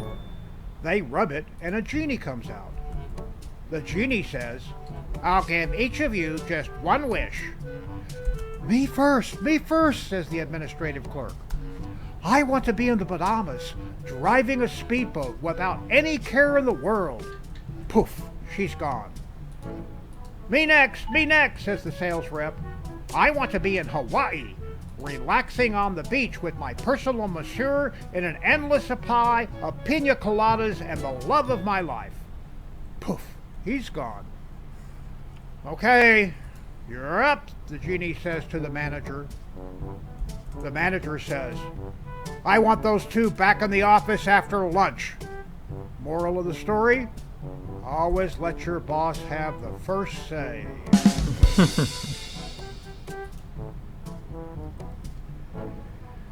Jesus and Satan are arguing over who is better using the computer. They had been going at it for days, and God was tired of hearing all of the bickering. Finally, God said, "Cool it. I'm going to set up a test that will run 2 hours, and I will judge who does the better job."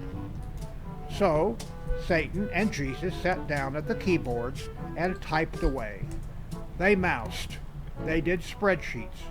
They wrote reports. They sent faxes. They sent email. They sent email with attachments. They downloaded. They did some genealogy reports. They made cards. They did every known job. But 10 minutes before their time was up, lightning suddenly flashed across the sky, thunder rolled, the rain poured, and of course, the electricity went off. Satan stared at his blank screen and screamed every curse word known in the underworld. Jesus just sighed. The electricity finally flickered back on, and each of them restarted their computers. Satan started searching frantically, screaming, "It's gone! It's gone! I lost everything when the power went out!" Meanwhile, Jesus quietly started printing out all of his files from the past 2 hours. Satan observed this and became irate. "Wait! He cheated! How did he do it?" God shrugged and said, "Jesus saves."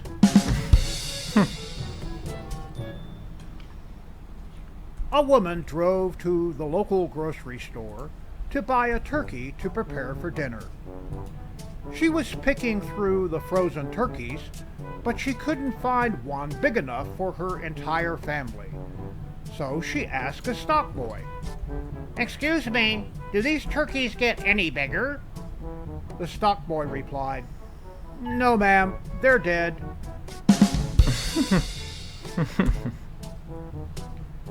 Grade school math. The teacher asked, "If I gave you 2 cats and another 2 cats and another 2, how many would you have?" Johnny, 7. No, listen carefully. If I gave you 2 cats and another 2 cats and another 2, how many would you have? 7. Let me put it to you differently. If I gave you 2 apples and another 2 apples and another 2, how many would you have? 6. Good. Now, if I gave you 2 cats and another 2 cats and another 2, how many would you have? 7. Johnny, where in the heck do you get 7 from? Because I already got a freaking cat. And now for the funny. You can never have too many cats.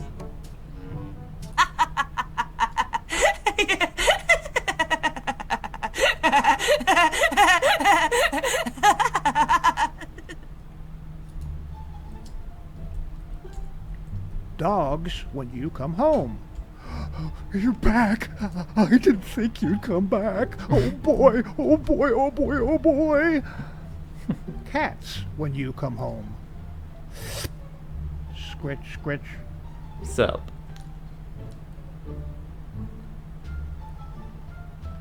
Hey fellas, check out my new ice cleats.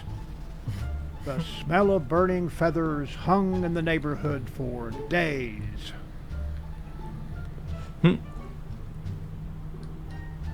How would you solve this problem? Throw money at it?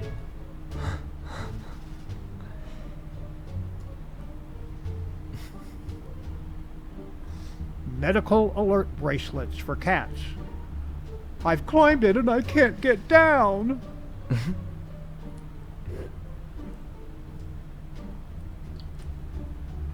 You should see the ring Magnolia got for her birthday. You never pine over me like that. It's not okay. In fact, it makes me sycamore. Birch, birch, birch.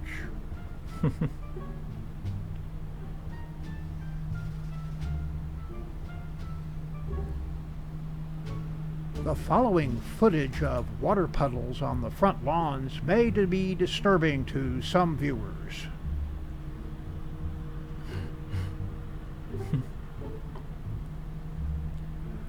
Okay, let's see. That's a curse on you, and a curse on you, and a curse on you.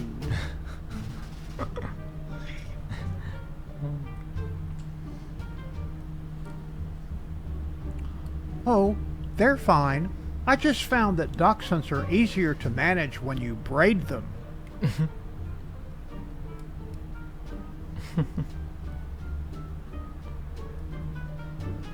Dog mimes.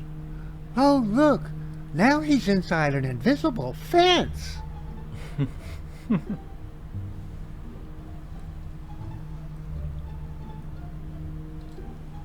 I got a dish, but it only picks up the food channel.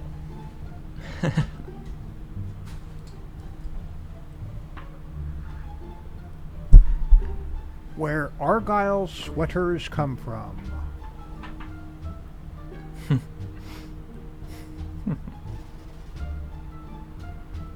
Early piñatas.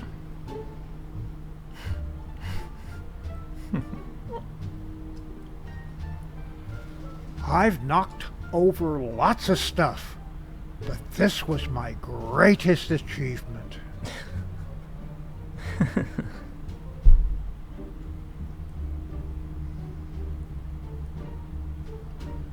chirp. Great. Now I'm gonna have that stupid song stuck in my head all day.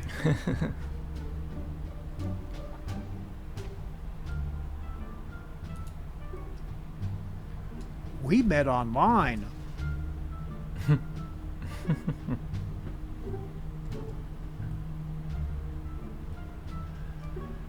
Dave, I don't care how high on nip you were. Never click on a link that says, check out this piece of string.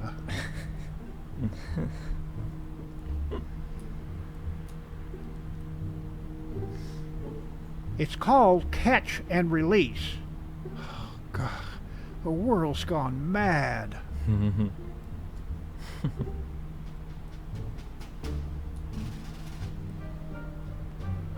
When I was a puppy, I walked to school uphill, backward, in the snow with a cone on my head.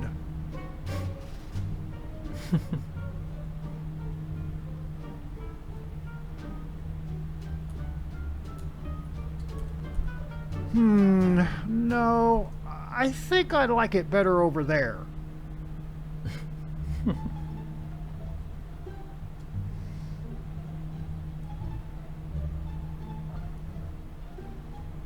The Sarcastosaurus was soon extinct.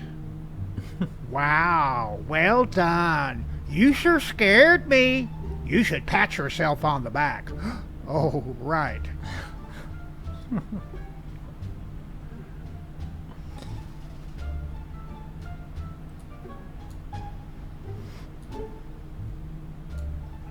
I just remembered my humans are coming back from vacation tonight, and I didn't leave them a welcome home barf. You better get on that.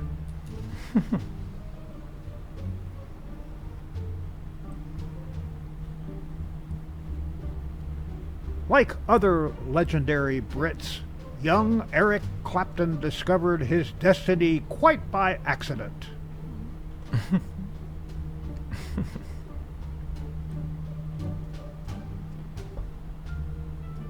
I don't know what it is, but they keep cleaning it.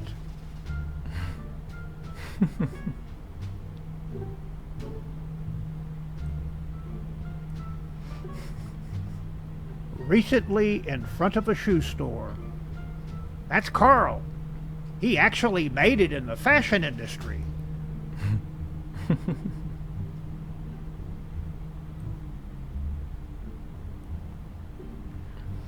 That thing is trying to take our jobs.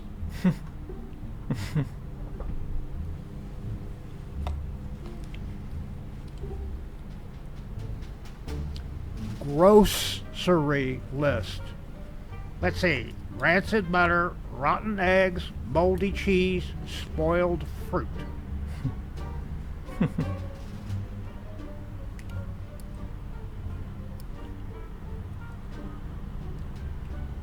I'm starting to think the water might be too fluorinated.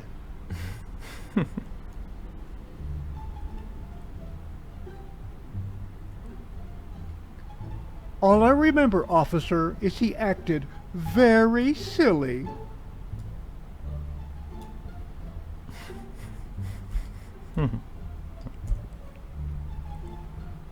Cat puns freak me out. Seriously, I'm not kidding. And that concludes an Opus Corner today.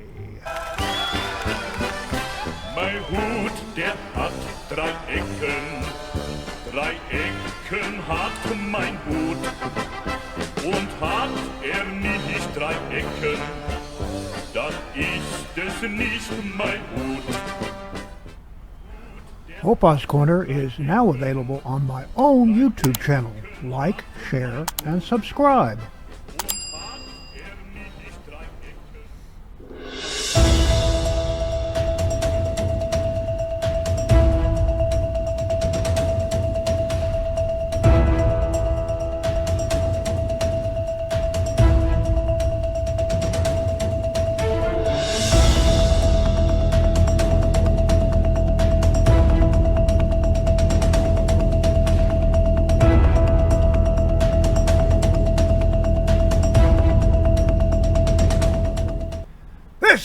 is an Opus Corner breaking news report.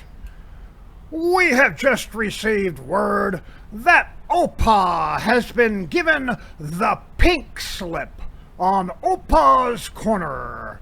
His firing was said to be because of too many cat jokes. We have reached out to OPA for his comments. Man, this is fake news. There's a conspiracy against me about using too many cat jokes. Nothing could be further from the truth. Cats aren't even funny. There's also fake news reports that I dislike dogs. I love dogs bigly. In fact, I have a wiener dog. Make dogs great again. And by the way, the CIA is using cats to spy on me. We have a report from an unreliable source that OPA is being replaced by Barney the Purple Dinosaur. This has been an OPA... Huh? What? A Barney breaking news report. We now return you to your regular programming. I love you, you love me. We're a happy family with a great big hug and a kiss from me to you. Won't you say you love me too? Now, I don't know who gave Opa that pink slip, but that is fake news. I did not approve that. I'm a proud parent of 3 cats, and I love the cat jokes. So, Opa, you're hired. Opa gets more mail than I do, I must admit. Thank you, Opa, for another great Opus Corner. Now it's time for our exclusive interview with the great Owen Benjamin. Check this out. Hey. How are you? Good, how are you? Good. Awesome. Welcome. Welcome to Skiba News Nation, man. I'm excited. Let's do it. Let's rock. Cool, man. Well, I just want to say thank you for coming on Skiba News Nation. We haven't had any guests like you. It's just awesome that you're here. We were talking about how nervous we were earlier because we love your show. But oh, don't be nervous, man. I'm retarded. Dogger. I don't think I've ever met. I know you love Norm Macdonald a lot. Almost, if not just as much as I do. Do you know anything about him being potentially a flat earther or or that they faked the moon landing? Like those were his beliefs? Well, if you watch his comedy, it kind of seems like that's what he's saying, but I don't know. He always played it pretty close to the chest, which is probably why he was mainstream. Well, I got 2 clips. Do you mind if I play them? No, go for it. I want to get your reaction. So you're going to play that first one? Now, it is time for me to get famous through the computer. Trick shot videos are all over the internet. Millions of people have checked out the latest from 12-year-old Johnny Sullivan from Iowa. I'm going to try to hit the jug off the pole blindfolded.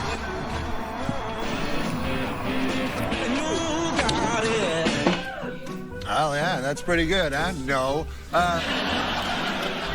And he got 250,000 hits. I can easily beat that, obviously. I went out this afternoon with a camera crew. You know what that means? Field piece. Hey, I'm going to make a viral video. Look at that American flag up there on the moon. And here it is, right here. That was very impressive until you realize one thing. It was fake. It was fake. Let's do some real ones. I mean, I just love watching Norm clips because he was real good at telling you what he really thought, but in a very smooth way to where it was kind of like hidden, like almost coded. That's how I see Norm. Yeah, that's the way to do it when you're, especially when you're a comedian in the mainstream. I think that you can be as direct as humanly possible without actually being direct, and Norm was the king of that. I think about that sometimes because I'm really direct. And so, I don't know, I just didn't want to be that guy. I mean, I have friends that are like that, but I just don't care. I'm like, who gets to make the rules? Like, why do we have to pretend like, you know, that we don't know something we know. Yeah. I mean, now they're trying to cancel all comedy, I feel. And it's so upsetting because it's my favorite art form. Like, it helps me when I'm sad or depressed or whatever. And that's why I miss Norm, because he helped me through a lot in some of my darkest moments. But yeah, you can't cancel comedy though. It's like as long as someone can talk and someone can laugh. So, like one thing that seems to be happening is people almost like inadvertently give consent to the quote unquote powers that be by thinking that they can do things they can't possibly do. You know what I mean? Yeah. Where it's like, oh, now Steven Spielberg wants to control all our dreams. You know, it's like, well, you know, he can't unless you like want him to. Everything's consent in this realm. I'm starting to realize it's like this is like this big realm where like people can just say, hey, do you want to be a part of this thing or that thing? And you either say yes or no, and that's pretty much it. Yeah. They tried to cancel me more than anyone in the history of comedy, and it not only didn't work, it backfired pretty badly because I just wouldn't accept it. Yeah, you know, it's kind of like, go for it. I just wouldn't accept their claim or their offer because everything's an offer, dude. I went down every rabbit hole there is, and it's like there's no tyranny. I know that sounds, a lot of truthers have a hard time with that because they almost get comfortable with tyranny where they're like, oh, they're doing this, Agenda 2030, blah, blah, blah. They can make offers with comfort all they want, and all you have, the real N word is no. You're just like, I'm good. And they're like, no, but you have to, but this is, and they're like, you know, like, debt is money, sodomy is fertility, you know, and you're like, no. And they're like, no, it ain't, no, you make babies in a butt, you know, and you're like, no, you don't though, like, you never will. Oh no, back to the drawing board. And then I realized that that the more you don't accept it, the more they almost become like your slave. Yeah. So they want to like serve you. They're like, am I doing good now? You know, and just like, good job, Ira. Yeah, when they demonize people, it just makes them more popular. I mean, that's what I personally think about Trump is with all this, you know, them trying to put him in jail. It's just making him more popular. He's more popular now than he ever was. And every time they, like I saw Louis C.K., which I was kind of somewhat disappointed in recently after he was quote unquote canceled. And there were more people there than the time before he was in Austin. And I was like, yeah. Whoa, that's crazy. Yeah, to the point where I almost think Trump knows. He's like, all right, guys, you gotta arrest me. Everyone's starting to know I'm full of shit. You know, because the fact he let everybody get arrested after January 6th and he did Operation Warp Speed, it's like, I mean, I live in North Idaho. I mean, this is where I live. I literally live in like the place where people are worried about militias and no one cares about Trump anymore. People are like, oh yeah, that guy sucks. So he's like, so he has to be a martyr now, you know? Yeah.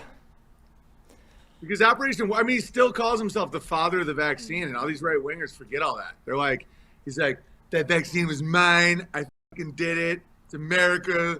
Everybody's like, dude, we're anti-vaxxers. Like, what are you doing? He's like, nah. He's like, come on, arrest me. It's hilarious. Yeah, I kind of wonder if he's going to flip the script anytime soon as the election cycle comes up with all the anti-vax kind of propaganda kind of fading away. I wonder if he's going to start being like, I try to warn you all the time, the whole time. Going from claiming it before. Yeah, no, 100% he's going to do that. He does it all the time. Like, I just saw this clip where somebody was like, so you say the Bible's your favorite book. Dude, if you see this clip, it's freaking hilarious. They're like, they say the Bible is your favorite book. Like, what's your favorite part of the Bible? He's like, the whole thing. It's all fabulous. And he's like, and they're like, no, but specifically, like, what part of the Bible? He's like, you know, it's really personal for me. The whole thing. The whole thing is my favorite. The whole huge and beautiful. And they're like, do you like the Old Testament more or the New Testament? He's like, the Testaments are fantastic. And everybody's like, okay, you don't know what the Bible is. He's like, I'm always saying that it's my second, Art of the Deal is my second favorite book. The first is the Bible. And everybody's like, dude, because the reason he's so much more likable than a Hillary Clinton is because he's not a sadist, but he is a psychopath. Like, Hillary Clinton looks like she likes to put people in pain. where she like enjoys it. Like, you know, you look at Biden, you're like, that dude likes kids. You know, he's. Oh yeah. You look at Trump, you're like, oh no, he's just like a used car psychopath. Like, he will say absolute, because they're all crazy in the government. Like, they're all nuts. You know, and he'll say and do anything to get you to like him, but he doesn't like to like hurt a kid, in my opinion. Yeah, he's a phenomenal businessman. I mean, that's how he spent his Well, that's whole... what business is. He just will say and do anything to get that next level, to get that ring. Yeah. It's fascinating shit. Yeah, it is. The government doesn't even matter, though. That's the thing, is so many people focus on the government. I'm like, dude, the banking system, the entire government's like a kabuki theater to keep you entertained that has nothing to do with anything. Like, they don't know that we're off the gold standard, half of them. Like, have you seen that clip recently that about all the felons in Congress?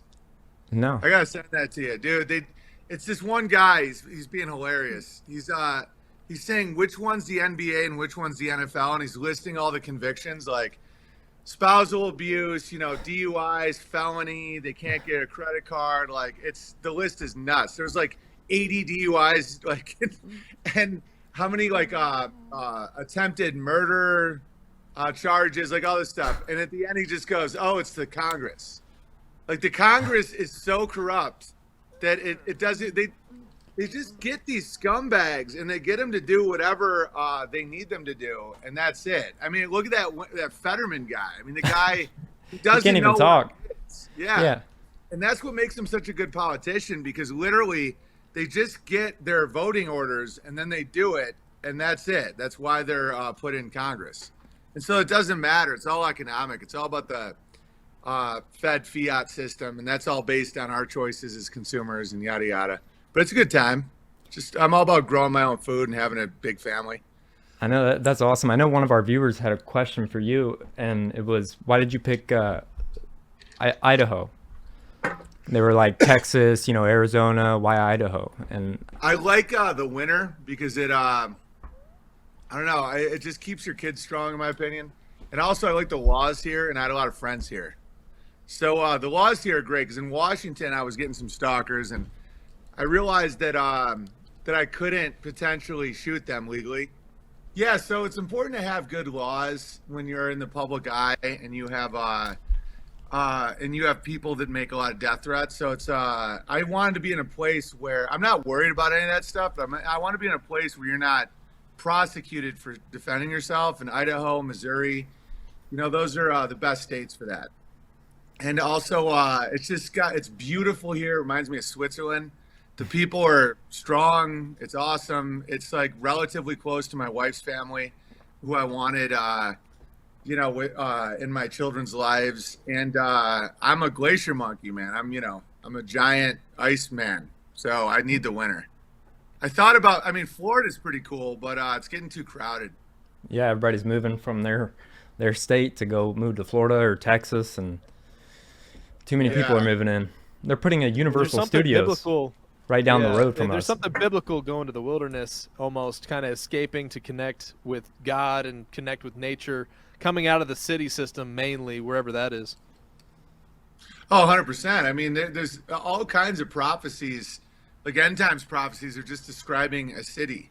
Like, like even there's one about the stars falling from the sky and like being on the earth, and I'm like, yeah, that's like light pollution. So if you're like in a city, you can't see the stars ever. It's almost like the stars are on the ground, like all the lights on the ground. And you come out to the country, and that's what's got me a lot more into stargazing and gotten like night vision, all that, because they're just like boom. I mean, I can look at constellations from my bed. It's just like the stars are unbelievable. And so coming out here, having goats and cows and alpacas and chickens and ducks, and having like a farm where I can raise my 4 sons, it's like I don't want the conveniences of an urban life, because it makes soft people, and I'm trying to make sure my kids have a good shot moving forward, and because there's going to be some real hard times. Yeah, I think it's awesome, just your mindset of going into the country, raising family. I think both of the communities that kind of Rob Skiba had, and then our community in and your community are really adjacent in a lot of those ways. Not to mention that we share a very similar view on cosmology and what the state of the world is. I mean, I know even Rob kind of veered away from the term flat Earth, but he more leaned into biblical cosmology, and Yeah, it's you smart. also Yeah. you describe yourself as a realm earther, which is cool. Yeah, or a globe skeptic. Yeah, don't let them have their little traps. You know, it's like you're a homophobe. I'm like, I'm not a homophobe. I'm just not into sodomy. You know, just like don't. It's like I'm not afraid of gay people. I just don't like sodomy for society. And then they're not really equipped. It's same with like flat earther. They put an image in your head where there's a disc floating in space and it looks retarded. Mm-hmm. So you just convey the same meaning without saying flat. I don't mind saying flat earther. I mean, yeah, there's a lot of people understand what flat earther means, but the way it's used as a derogatory term, it's like someone called me a white supremacist, or no, what was I? So I started calling myself a height supremacist, just to show how stupid that sounds. Like you just use these little games to show people what that is. It's like, oh, I'm not a white supremacist. I'm a height supremacist. Like if you're under 6'4", I don't consider you a man. That's great. Just like they laugh, because laughter is a vibratory state that allows people to shift. It's like alchemical. It's like if someone's laughing, or if I know this sounds a little aggressive with a couple of fellas, but it's the same with like arousal. You know, it's like when you're in a state, or fear, you know, you're in a state of laughter, arousal, or fear, you can actually change your mind. If you're not in that state, you really can. And so, you know, me doing like a Globe Earth Sniper, I don't know if you guys have ever seen that cartoon, the Globe Earth Sniper, and it's just a cartoon where it's a sniper who just keeps factoring in the spin and he just keeps missing everybody. And it redirects who's the chaser, like who's the rabbit and who's the wolf. You know, because a lot of truthers are always on their back heels, like defending themselves. Stop defending yourself. Like you're not we're not victims. You know, like I have always considered myself more of the predator than the prey. And so for a little while, I kept trying to convince people I wasn't crazy. And I'm like, no, I'm just going to make fun of how fucking stupid it sounds that you're factoring in the spin doing long range sniper work. Like no one's ever done that. And so it's just, or like Globe Earth pilot, he just keeps crashing his plane. He's like, no, the dial says, you know, like if your instruments aren't based on a flat, not moving plane, like you'll crash every time. And so that's what I did. I'm like, no, I'm not going to complain about the food. I'm going to grow my own. I'm not going to complain about the future. I'm going to grow my own. Like I'm not a victim. And I had a little bit of that for a bit when I was getting kicked out of Hollywood, but it's the same with the biblical cosmology or any of that stuff. It's like, no, you explain to me why you think we're spinning 1,000 miles an hour in an infinite blackness, you know, and then accuse them of being gay. Just go, what are you, gay? Yeah. That always work. You're like, what are you, some kind of gay? Yeah. Or a groomer. What's a groomer? A groomer? Oh, a groomer. Yeah. I just call people pedophile. I'm like, I missed that whole thing on Twitter. I'm just like, I was gone for 5 years. Well, we're glad you're back.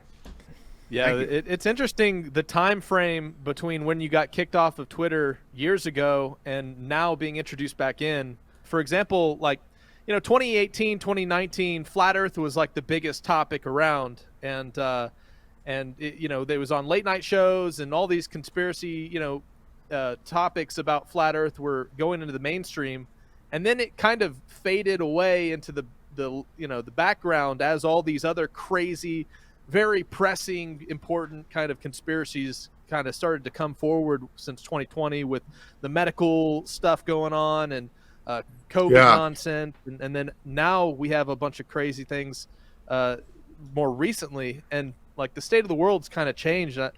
Like back then, I mean, do you think the way you approach sharing topics of truth has changed any than now? Because now now it's a little a different environment completely than 2017, 2018 time frame.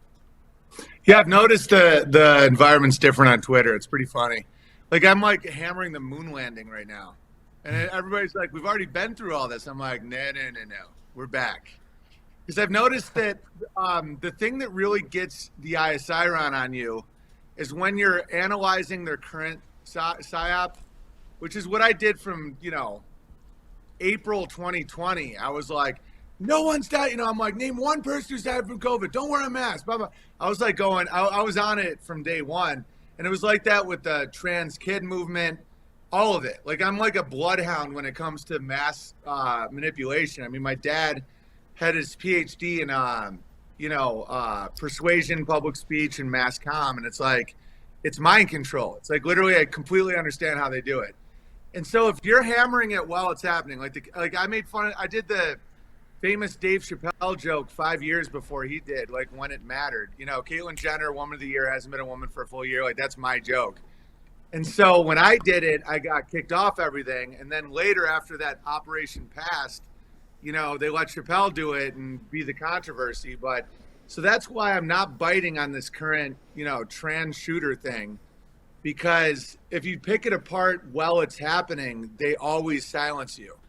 If you just hammer one op from a while ago to help people understand discernment and how to see through them, they don't. And so that's what I'm doing now on Twitter with homesteading and the moon landing, because they're not going to kick you off for showing how the moon landing deception worked. But right now, if I'm picking apart what's happening in Nashville and all the ins and outs of that, they would absolutely just kick me right back off. Yeah, we're entering into a different phase of the internet too, which is interesting because we were in kind of the golden age of porous information distribution back in the 2010s, right? Where you could find videos on YouTube with all these conspiracies and this and that. And now we're kind of exiting the golden phase and entering into the whole 1984 AI, censorship, very heavily monitored phase of the internet. And it was almost beautiful how the flat earth movement was able to grow back in late 2020, 2015 or so, when it kind of really blew up, which I don't think it would be possible in today's world. And now it's like the people that caught on to the truths that were presented in the flat earth movement back in that time, were kind of given a gift of a love for the truth. And so that now, as we entered into these succeeding conspiratorial deceptions and stuff, it was almost like a big crop of people were prepared to be really fish out the deceptions that were going to come very quickly after. Yeah, absolutely.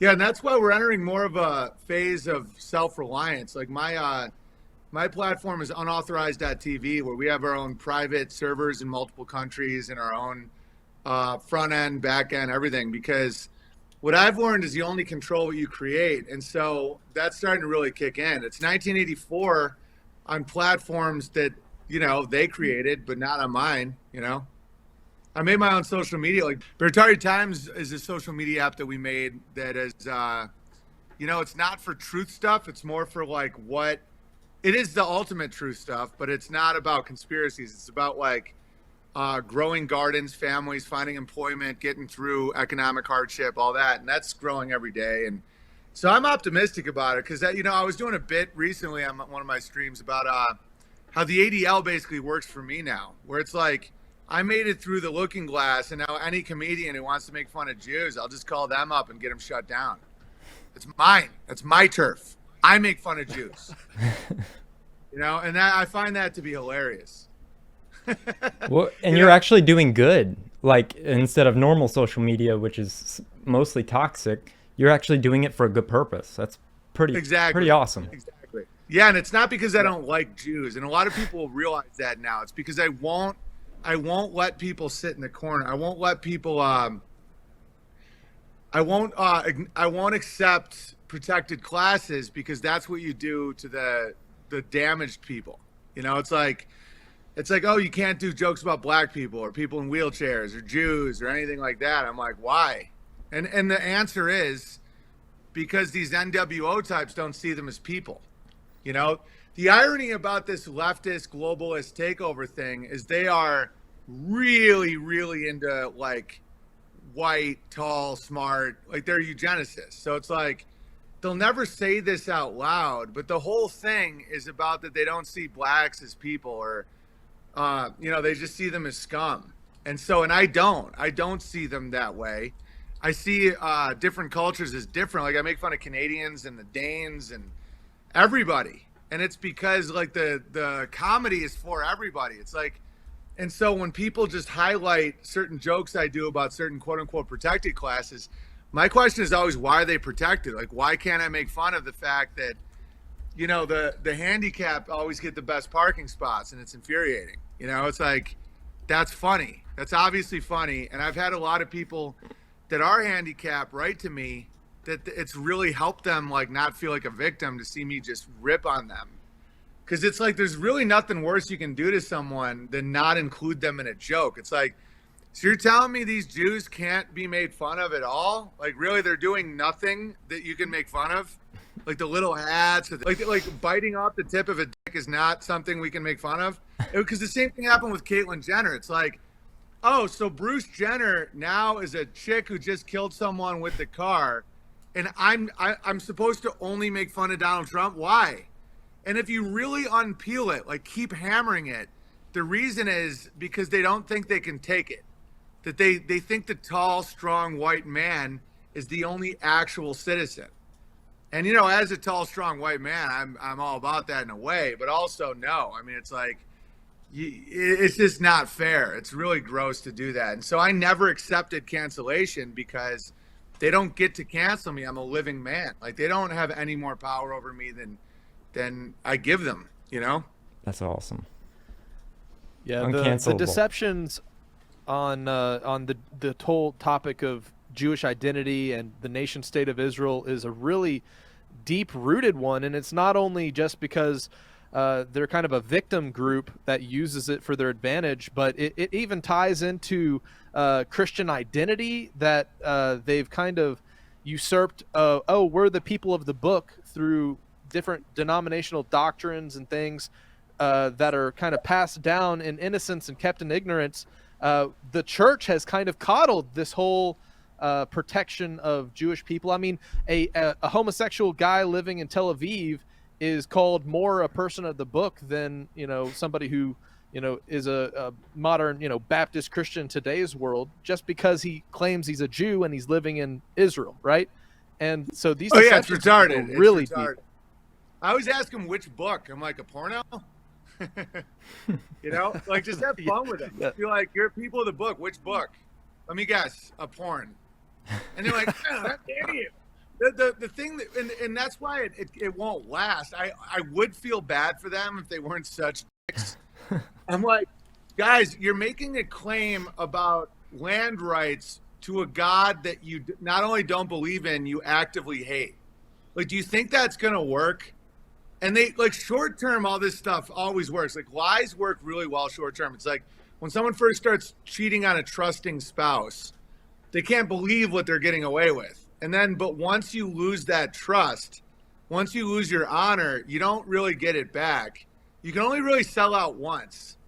And then you can be redeemed, but you're never going to get that word back. You're never going to get that strength. And so the whole, permanent victim consciousness, the irony is, and I was talking to a Jewish friend about this recently, is all the vices they put on people and their victim consciousness is now blown back in their community. Like, their community, a once very strong community, like if you look back at the Jews of 1920 versus 2023, it's like a different species. Like, they were smart. They created the Federal Reserve. Like, they were like smart, strong, really hardworking. They would work with their hands. They were like tough.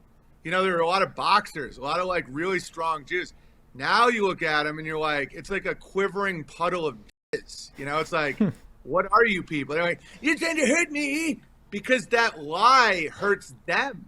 It's like, you don't want to be a victim group. That's the last place you want you and your posterity to be, is considered a victim, because it makes you not grow. It's like, as a farmer, I have like a greenhouse, and I now we grow most of our own food now. If those plants don't experience trauma and movement of air and like harshness, they don't grow roots and they just die. And so what people think they're getting away with, they don't really get away with. They only do short term. They indulge their flesh, and then they just wither. It's like, like right now that, with the exception of the, what do they call? I don't remember what they're called. I call them the urban Amish. They all dress like Gargamel. Like, those guys are crushing. But a lot of the Jews, they have no kids. They're like, most of them are gay. They're all on drugs. They're like, they're still wearing masks alone in their cars.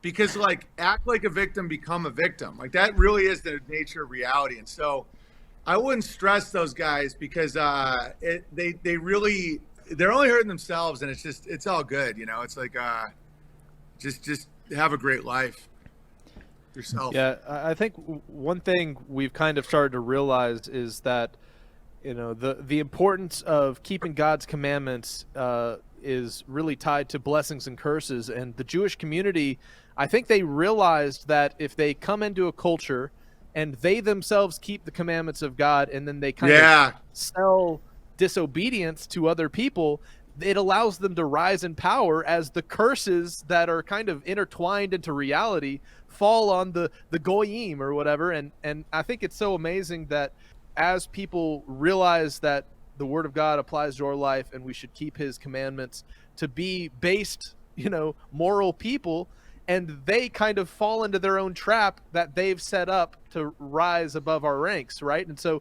now you have, righteous, quote unquote, Gentile people that are keeping God's commandments and getting blessed because of it, while you have this just disastrous state of the modern culture that has trapped a lot of the people that, a few generations ago were, quote unquote, Torah observant, right? And it's a weird no, exactly. That's why I love that neighbor is so important. And like, well, you do the weakest of me, you do to me, and all that. Like, that's all true. It's like what they did is they just set traps for themselves, and now the more people see it, like it, if you think generationally, not just today or tomorrow, they're setting their own, they're setting traps for themselves. And it's like, it's a huge advantage when you know something that someone else doesn't know. That's why I think they keep flat earth and all that stuff secret, because if you convince someone that they're descended from retarded space monkeys and they're on a spinning ball in infinite blackness, they're very easy to control if you know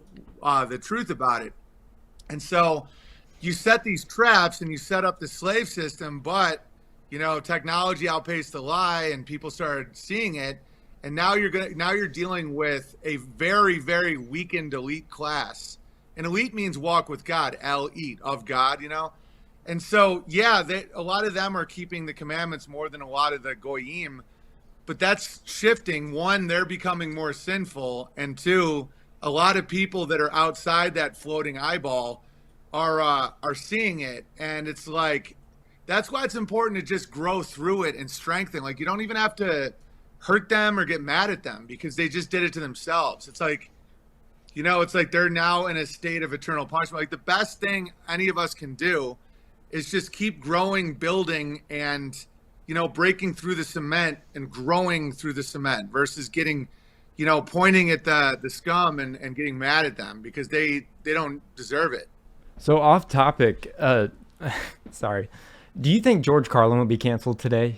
Because he was very famous for saying, politically incorrect things and just... No, he wouldn't. I'll tell you why. I'm not a fan of his, and I know that's a little surprising probably, because he was always pulling towards degeneracy, where it's like, he was politically incorrect because he was like, see, jerk, squirt, there's no God, suck it, and everybody's like, oh. He was always fighting against the moral majority. He was not fighting against... like the cancel culture he was fighting against was being canceled for being scum. So his side won. He was trying to bring people into atheism, self-hatred, self-mutilation, promiscuity, baby murder. He has whole bits about how he loves killing babies. He sucks. He's terrible. And so, he has a couple good jokes, but if you watch his specials, like I'll send you clips where it's like a demon. He's literally demonic. He's like, I'll take a baby out of a baby and stomp on it. And you're like, oh my God, would he be canceled today? No, he'd be on he'd have a Netflix special every 6 months. So who would be canceled would be the guy saying, well, maybe women shouldn't wear pants. Like that would be canceled. anybody trying to pull people away from this abyss everyone was jumping into in the 60s, they would be canceled. George Carlin nowadays would be like a mask wearing, atheist fucking freak. Yep. Because that back then comedians were used to break the moral majority, break the decency code of Hollywood. Keep pushing the envelope, keep shocking. And they used alchemy, the laughter, to bring in hell. And so I know that everyone loves Carlin. They're like, oh, Carlin's rolling in his grave. No, I mean, Carlin was a shock troop to bring in, Lenny Bruce was actually more moral because he was doing the whole bit about, I could analyze some of Lenny Bruce's bits, but I mean, he was still shock troop, but those guys all were operating to degrade America, not to. Like right now, people get canceled for promoting family values, traditional values, saying the truth. Like I was kicked off Airbnb for saying that you shouldn't genitally mutilate a 5-year-old, So George Carlin would probably be eating a 5-year-old's dick. Like he'd be like, there's a club and you're not in it. Demonic shit. I think on this same topic, we're kind of entering into the age of the mainstream truther. And some names like, Russell Brand and, Joe Rogan, they're trying to tap into the truther community by trying to say, oh, look, we get it. They do interviews and shows. And I wondered your opinion on some of these more, current mainstream comedian truthers, because it's almost like they're trying to jump on the bandwagon of all the people waking up to the craziness of the world. And at the same time, they're leading people astray.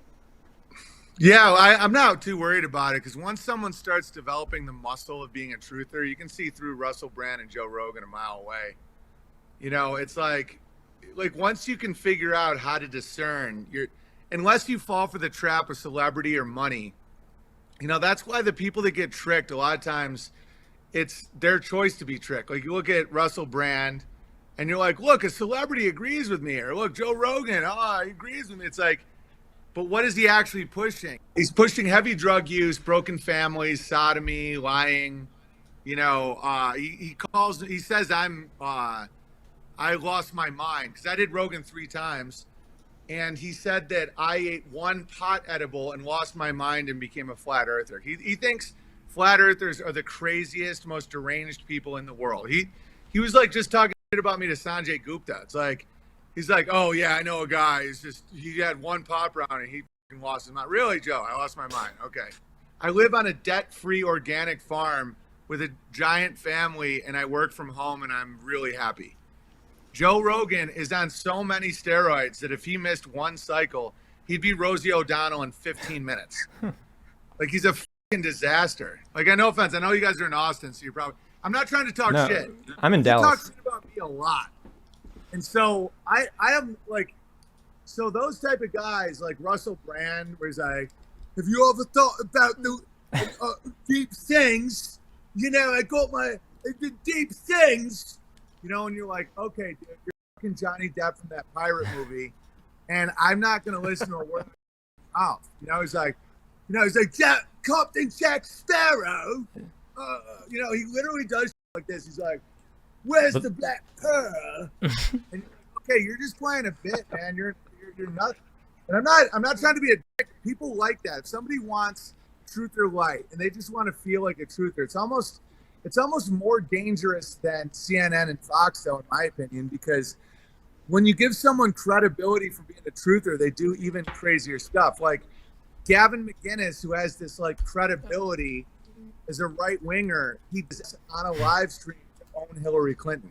He literally pulled his pants down, shoved it in his, and he's like considered a Christian and right wing and all this. I'm like, Anderson Cooper's never noticed on television.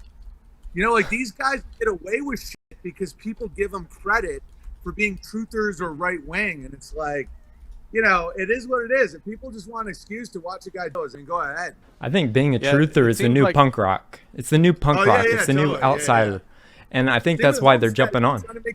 Same with Homesteading. They're trying to make it gay. The beauty of living in a northern cold environment and having to do like shovel manure and do all this stuff I do is you can't make it gay. You try and throw gay guys, because they're starting to do that, like homestead makeover and all this shit, where they're like, oh my God, poopy. You know, they're really trying to like feminize and materialize and turn homestead into mammon and all this. They do it with everything. Something authentic happens, then they send in the boys to fucking make it, you know, oh, did you see Pinterest? You can get a brand new like diamond encrusted fucking goat stand. You know, they do it all the time. And so, but you can't do it with hardship. It has to be based around comfort. So if your life actually has hardship, which that's why I like extreme northern conditions, homesteading, you know, being outside the beast, not getting any help from social media and all that, it makes you strong, and then they can't subvert it, because subversion requires comfort, where they're like, do you want to be a truther but not face any opposition? Welcome to Russell Brand. Here we go. You want to... Yeah, so that's pretty much what that is. Yeah, it makes me wonder if kind of that door of truth, you know, that's untainted is kind of closing. I mean, it seemed pretty undefiled back in the late 2010s, you know, as the FE movement was growing, as the people who were aware of 9/11, all this stuff. But now it's like these guys are coming onto the scene as catch-alls for all the people that are feeling uncomfortable because of the whole COVID. Yeah, and Joe Rogan kind of like called discomfort. anti. Yeah, Joe Rogan openly called anti insane in the beginning of 2020. It's like, and he was like, these people are, yeah, I'm not going to get pissed off, but it's just like, they're such absolute, they're Judas goats. They're the goat that walks the rest of the goats into slaughter. And if that, the truth can't close. The truth, this is all the truth. Like, that's all the truth. You can't close it. It's right there. Like, yeah, on the internet, sure. Like, if you want to go to like different websites and have it like fed to you, yeah, it's going to be harder and harder. But at the same time, it's everywhere. Like, if someone just looks out at a fluffy cloud floating there, and if you're not addicted to pornography and just shoving chemicals in your mouth, you can see that we're not on a spinning ball. It's like right there all the time. And people are like, oh no, but the fluffy cloud is moving with you. And you're like, all right, man, the key is just to let him go. Just to be like, hey man, that's cool. That's cool. If you want to feel like you're on a spinning ball, that's fine with me. You know, if you want to do that, if you want to just pound fucking Mountain Dews and listen to Joe Rogan and whack yourself off, go ahead. I think you're way funnier than Joe Rogan, if I'm being completely honest, because I mean, it's not even he doesn't close. even do comedy, I feel. It's just he tries to tell you, he's trying to preach to you, is what I get when I watch it. And I feel like, you know, he's not really friends with the people he claims to be friends with sometimes. It kind of seems he's not. Unauthentic. And that's why, you know, when he talked bad about you, I was like, that's weird, because he was just friends with them. So... Yeah, and it's like he'll inflate these like online friendships like they're more than they really are. And then it's very catty, very gay. I'm not here to talk smack. I'm just going to move on. But it's very much like the gays I used to know in Hollywood that would be like, "Oh, have you met Todd and Brian and Gary? They're all my best friend. We're all, hey, everybody, everyone's best friends." It's all like it's almost like steam room bathhouse networking where everyone's best friends, so that they can like exploit the most they can out of the world, but no one actually loves each other because they're all fucking gay, you know? And so everybody's just like if you think about what sodomy is, it's such an act of aggression. That's why it's so big in prison. You can't make love to an ass. You know, no one's ever like, oh, this is like we're making love. It's violent. It's rape. You know, it's like, it's damage. And so all these guys, all these like Joe Rogan types that are all about like sodomy and all that, there's no love in that world. There's dumpsters and AIDS, you know? For sure. Yeah, I think that's why community outside of the internet is so important. And that's why as the internet gets sanitized and all of the truthers that are left on there are kind of the wolves in sheep's clothing, you know, some of the best stuff is going to be found in getting together with people in person, you know, and building outside of kind of our online personas, which is kind of what a lot of people in truther communities have gotten used to interacting just online. And so we're kind of entering into a phase of, hey, start making those real relationships. Oh, dude, that's what I've been doing for years. That's why I'm not worried about any of this. It's almost like a lot of people with the censorship and all that, it's almost like a dad has brought their son to the top of a slide. And they're like, remember back in the day when that guy was holding me? You know, and then they're like flying down the slide. And at first it's so scary.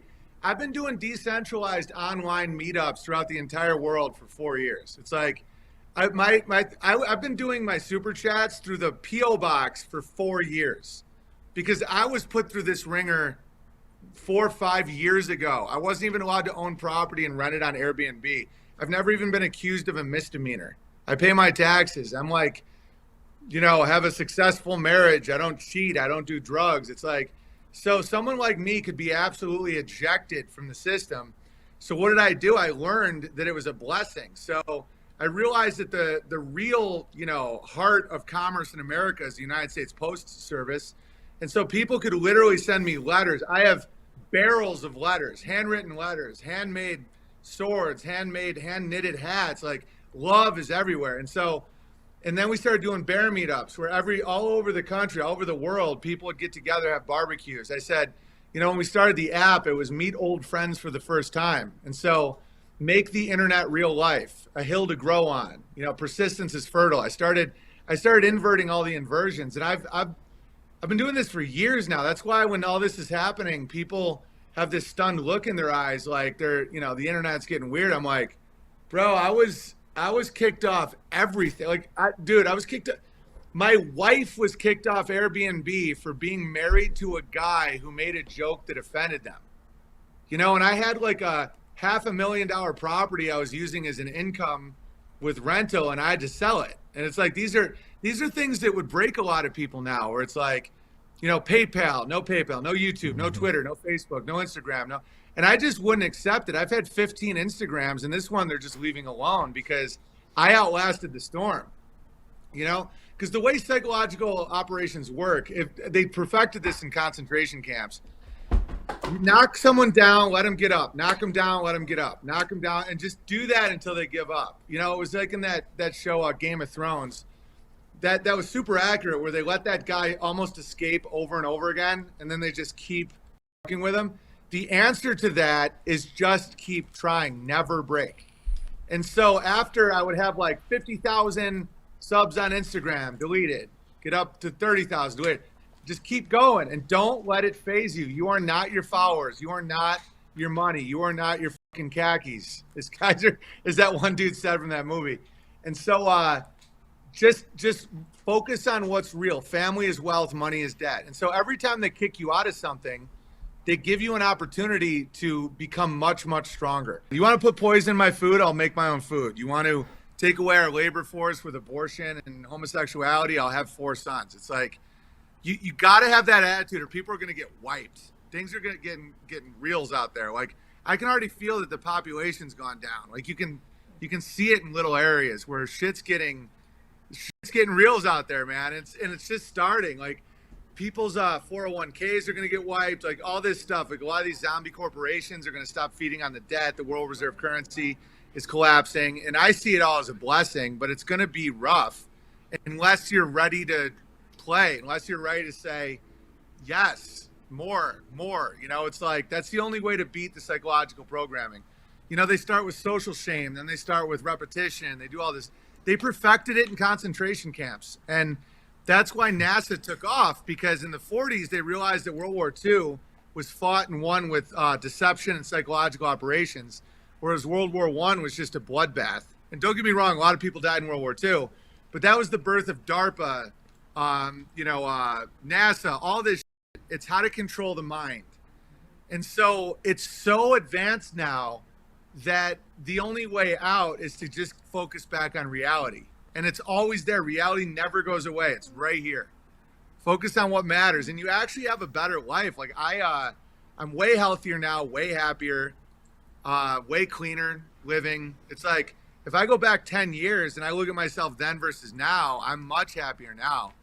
And, you know, you'd think that I would have been broken like that kid from Hunger Games. Like, look at Owen, he's crazy. Look, because I had status in Hollywood. You know, I had like, I was like really, like they really did try and do this public humiliation thing that usually makes people crazy. And I was like, it made me stronger.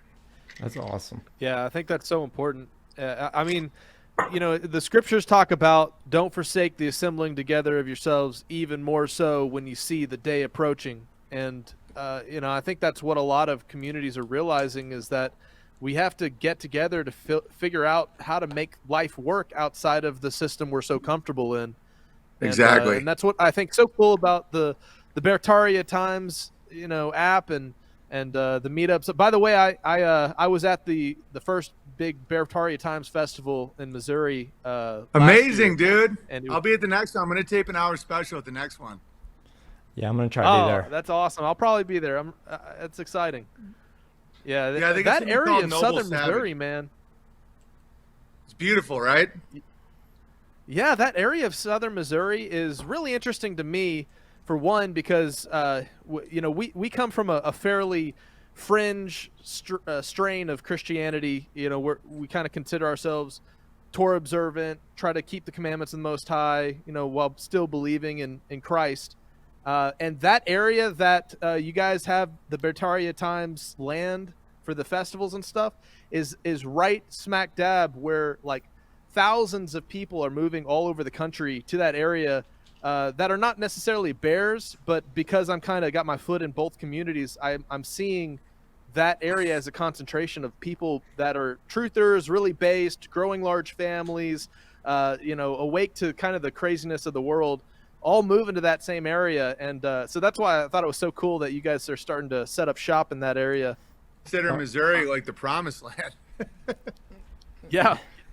Yeah, no, and that's, I like fringe Christians. Like, I like the Christians that try to observe the most amount of the laws, because that's really where the strength is. The strength isn't, because I was raised Catholic for a bit and then Lutheran for a bit, and we hopped around, and it was just kind of like there was like no strength in it. It was like, eat a cracker, drink some wine, you're saved, go do whatever you want. And I always thought that it was very I didn't have a word for it, but it's very Luciferian. It's very like, do as thou wilt. And so that's why I have like a good amount of Muslim friends too, because I really respect that they are very interested in the law. Like Sharia economics is incredible. It's biblical economics. It's the same law, you know? And so it's like the Torah observant Christians, I think have a real shot in this world, because you know, it's a lot of these practices that seem so archaic and so, oh, we're so far past that. Oh, we're past those laws. No, we're not. And I used to tell Christians that if you forget Leviticus, you don't get the Sermon on the Mount. Like you gotta keep the foundation in order to get the grace, you know. And so the foundation is so important. And it seems like so much of the mass, you know, mega church 501c3 Christianity is not about discipline. It's about, you know, you're above the laws. You know, there's no laws for you. You're special. You've been saved. Just, you know, and I'm like, well, you know, I don't know what happens when we die. Like, I'm not a fire and brimstone guy at all. I think God's extremely merciful, but I feel like our strength comes from the discipline of observing a lot of these laws that a lot of people are not focused on. And I think that people kind of focused on have gotten almost like this transmission that Missouri, like some of these areas are like North Idaho is like that. Missouri's like that. There's areas where people are just being drawn to them. Like we have to, it's like animals leaving an area when a hurricane's about to come. I can see that everywhere. People are just like showing up. Like I feel like I have to be here. And we're like, I feel the same way. It's like, I want to learn how to garden. I'm a investment banker. Like one of my buddies, Mr. Permy Bear, who now has a seed company in Missouri and like 1,000 kids. He was literally an investment banker, like literally working for one of these big, like wealthy guy, city living. And he just started getting drawn. He's like, I have to go to Missouri. And and Missouri's a rough environment. That's what keeps the people strong. You know, there's a Kabul, Missouri, like right out of Afghanistan, because it looks exactly like Afghanistan. You know, there's like people in different areas that are so tough and rooted.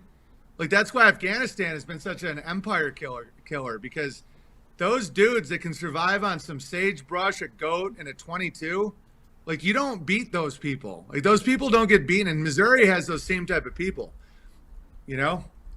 Oh, yeah. Yeah, there's something really exciting about just the idea of a lot of like-minded people kind of immigrating to a very similar location. And back on kind of the church topic, you know, remember back in 9/11, right after the Twin Tower, you know, mass deception event happened, everybody went to church. That's kind of my concern with the past 2 years with all of these crazy things that have been going on, you know, the threat of World War III and everybody's dying of a virus, that people are being funneled into a corrupted kind of a church system that is just like you described, where they're kind of patted on their back while they live in their depravity. And Exactly. that's like the layers of catches that the system has designed and set up so that people might wake up to a truth of something and they're like, oh, I got to get right with God. And they show up in the first place that's teaching them something about, you know, God is telling them, yeah, Jesus loves you while you practice your secret sins. You know, go ahead and keep on. You know? It's actually really funny. And then they're like, now we're about to have this big Coldplay concert. Enjoy. Exactly. There's so much crossover with the kind of the Torah observant Christian community and also the bear community. There's a ton of bears that are you know, follow that way of faith. As I believe thousands of people are leaving traditional denominational Christianity, whether it's Catholic, you know, Protestant, Catholic, Christian, you know, all these people are kind of waking up and just trying to read the book and walk out their faith to the best of their understanding, and not trusting on a guy with a crazy fancy hat telling them what to believe, you know, and you talk about this all the time. Yeah, because people are starting to need the utility of it, where it's like, because any church is cool for community. That's why I don't tell people to like run away from their church, even if it seems converged. It's like, you know, community is important. Where if you gather, you know, if you gather and you have community, that's great. But now this shit's starting to get real. People are looking around like, is this religion arming me? Is this the armor of God that we're having a female, you know, like the women get together and talk about how Christ is inside them, coming for them. You know, it's like, this is weird, right? Like, because that's one area that's getting so sexualized is Jesus depicted as this like rock star, like ripped in pain, like Scott Stapp, you know, wearing leather, just, you know. It's like that South Park episode is so true when Cartman just changes everything from baby to Jesus and becomes a Christian rock star, where it's like, Jesus, I want you in me. And so when you're dealing with that type of church and shit's starting to hit the fan, you're like, this isn't helping out. Like, this isn't the armor of God. This is a book club, you know? And so the armor of God comes more, and I'm not like preaching. I'm a pretty ignorant guy when it comes to a lot of this stuff, but it comes from observing and reality, you know? And I think one major thing about Torah observant Christians is gender roles. You know, it's like just simple things like that that a lot of modern Christianity just won't acknowledge. And I'm not criticizing. It's up to them. It's all good. If you like Russell Brand or Joel Osteen, it's like, you know, if that just kind of rocks you to sleep, it's like a hospice for baby boomers. It's like they're just dreaming of playing golf on the moon, you know, thinking Jesus is singing them Coldplay as they just drift off, you know, with all their money. And it's like, it's all good. Meanwhile, I just think like the deception of the internet. I mean, 2010 might have felt like a golden age to us because it did, but it was still like a pig trap. It's like all the free peanuts. You ever see how you trap pigs? You let them have free peanuts for like weeks, and then because there's always skeptical pigs that won't go in. I'll send you this video. It's amazing. It's like this technical video for farmers about how to trap pigs, and it's the internet. It's just like the metaphor is exact.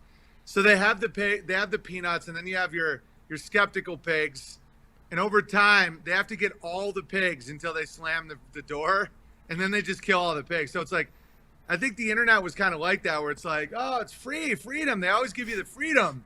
And then people are like, yeah, we just have to we just have to like make this one concession, you know, come on, just play ball. Come on, big man, play ball. And then it just keeps, the door just keeps closing and keeps closing. And then bang, and then people are like, all my income, my identity, everything is involved in Twitch. Like I can't go out, leave now. But the whole time, all you have to do is just leave. You can always leave, which is better. We're better off than pigs because for us, it's trapping our consciousness. We have free will. So at any point, we can just choose to be out of a cage. Pigs can't do that. They just die. But if it's like, we at any point can say, I'm not defined by this and just leave. And when you get to that level, you can see it all as just tools. They're just tools, you know, it's just like, you know, use any platform for whatever you want to use it for. And it's fine. There's no evil tool. There's just evil intention. Like the human consciousness is what makes a tool good or bad, you know? Yeah. At the end of last year, I wrote you a letter, and I was sharing about the whole parable of the wheat and the tares being separated in the end times. And I think it's a kind of an analogy of how kind of our judgment and the difficult times that we're going to go through are related to the community that we bind ourselves with. And so 100%. The people that are joining these really weak, spineless churches, or these people who are joining, you know, strong communities like the Bears or keeping feast with believers, these are the people that are building the people around them that when it all falls apart, that's who you'll be able to depend on. And so if you think about the people that are in the inner cities and all the only friends they have are their drinking buddies that have, you know, vagabond lifestyles, then when everything falls apart and the supply lines, you know, if there's trouble there, or you know, the end of the world as we know it happens, then the people you've surrounded yourself with kind of dictate how your judgment ends up looking like in a way. 100%, dude. 100%. And all those people immediately become liabilities to each other. That's why the den of snakes, they just eat each other. Like right now, the upper elite class is devouring each other. It's like hilarious to watch.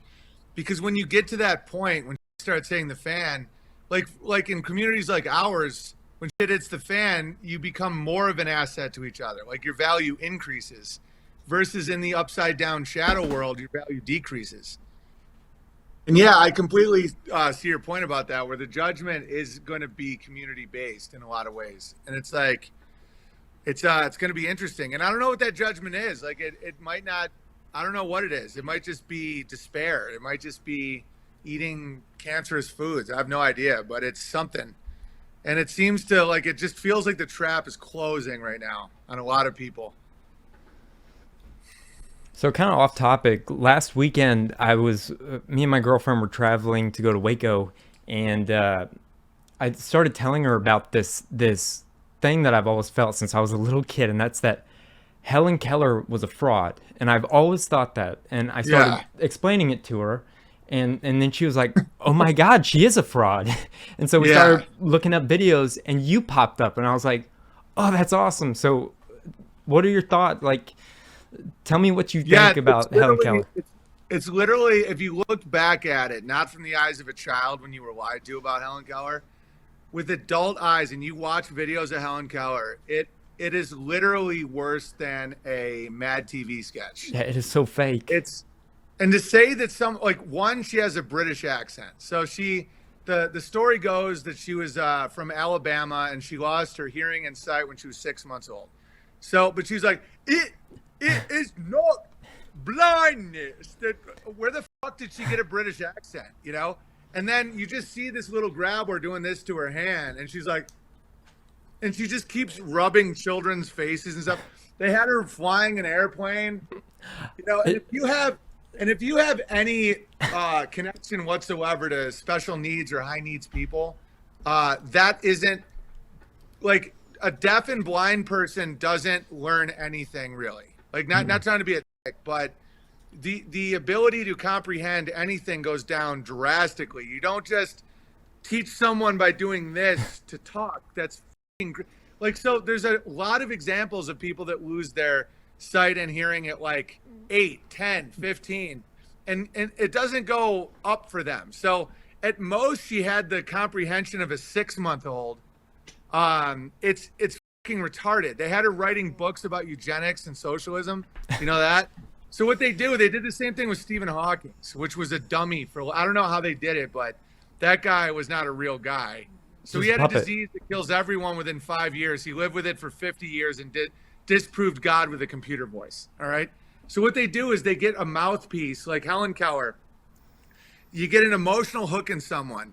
Oh, she overcame so much. She's a true victim. Look at her smiling. She's like, and then so people have this like thing where you can't criticize someone who's like grotesquely ugly or crippled. That's why I make fun of cripples and Jews and blacks and everything, because it's a smokescreen. They use it all the time to hide little poison pills in society. So you have Stephen Hawking is like, and all he can do is this. And so because of that, not despite of that, because of that, people listen to his thoughts about God. I'm like, his brain doesn't function. You have ALS, your neurological system is not functional. Why would you listen to anyone who's like this in a wheelchair about the nature of God? They don't know the nature of shit in their pants. And he's like, God is. Oh God. That might be our thumbnail right there. Yeah, and Helen Keller's the same way. So someone who hasn't seen or heard anything, all she's felt is this on her hand. Tickling, pretty much, on your palm. Yeah, so then they use that empathy like as a weapon. So people are like, oh, sucks to be Helen Keller. I'm like, no, fuck with her. Put her in a well, you know? And it sounds like I'm being cold, but it's actually a defense mechanism for society. Because if everyone's like, oh, so sad, then she's like, we need to give women the right to vote, you know, and everybody's like, yeah, she went to Harvard. Really? Oh, dude, it's so stupid. She wrote books. She had the mind of a sixth. And by the way, I don't think it was real at all. I think she was like an actress from England. Oh, yeah. She had a British accent. It's like, it's mind-blowingly stupid. She's like, it's not blindness that troubles me. And you're like, okay, so the character they did is it's like, okay, you have to like overemphasize your mouth because you must have been taught, but she's British. She's a Brit. And so that's I'm glad that you see through Helen Keller. I'm an Helen Keller denier.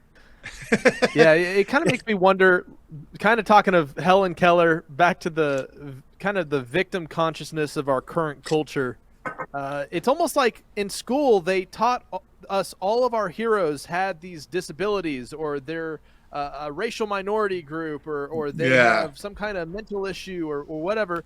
And so now today, kind of the trans community and all these people coming out claiming victimhood is like the main. It's the way you rise to power in our system today, and it's kind of set up by all of our heroes we were taught about in school. Dude, that's like so funny, man. What if it was unintentional? What if somebody was trying to do a good job and like they had like a blind nephew and they're like, it's blind man, you know, and everybody's like, oh, and then people grow up and they're like competing over who's a bigger victim. That's hilarious. Like someone's like running for Senate. It's like, I just had a stroke and I am an, where it's like, because I'm going to do sketches in 2 months, so I have to like come up with some of these, where it's like, so you have two politicians facing off and it's like, I'm blind and I taste colors and I'm pretty sure I'm a pedophile. And the other politician's like, I chopped off my dick in a methamphetamine fueled rage. I can't feel my feet and I'm mentally handicapped. And everybody's like, and the other one's like, and he just starts stabbing himself in the head. And he's like, this is how I talk to God. And someone's like, and then it shows who wins, and it's just got a knife in his head. He's like, I woke up this morning suicidal, so I took all my pills. And now I'm here to lead you. It starts off kind of like small. And then it's like, well, I'm a sodomite. You know, I like to guy in the ass because it calms my demons. And everyone's like, and then it just gets to a point where they're stabbing their own eyes out. Someone cuts off their dick and they're like, I'll eat my dick now. My gender is cannibal. And everybody's like, my hero. That's real. That's literally real. It's like, you got people taking DNA swabs like, I told you I was an oppressed minority. Yeah.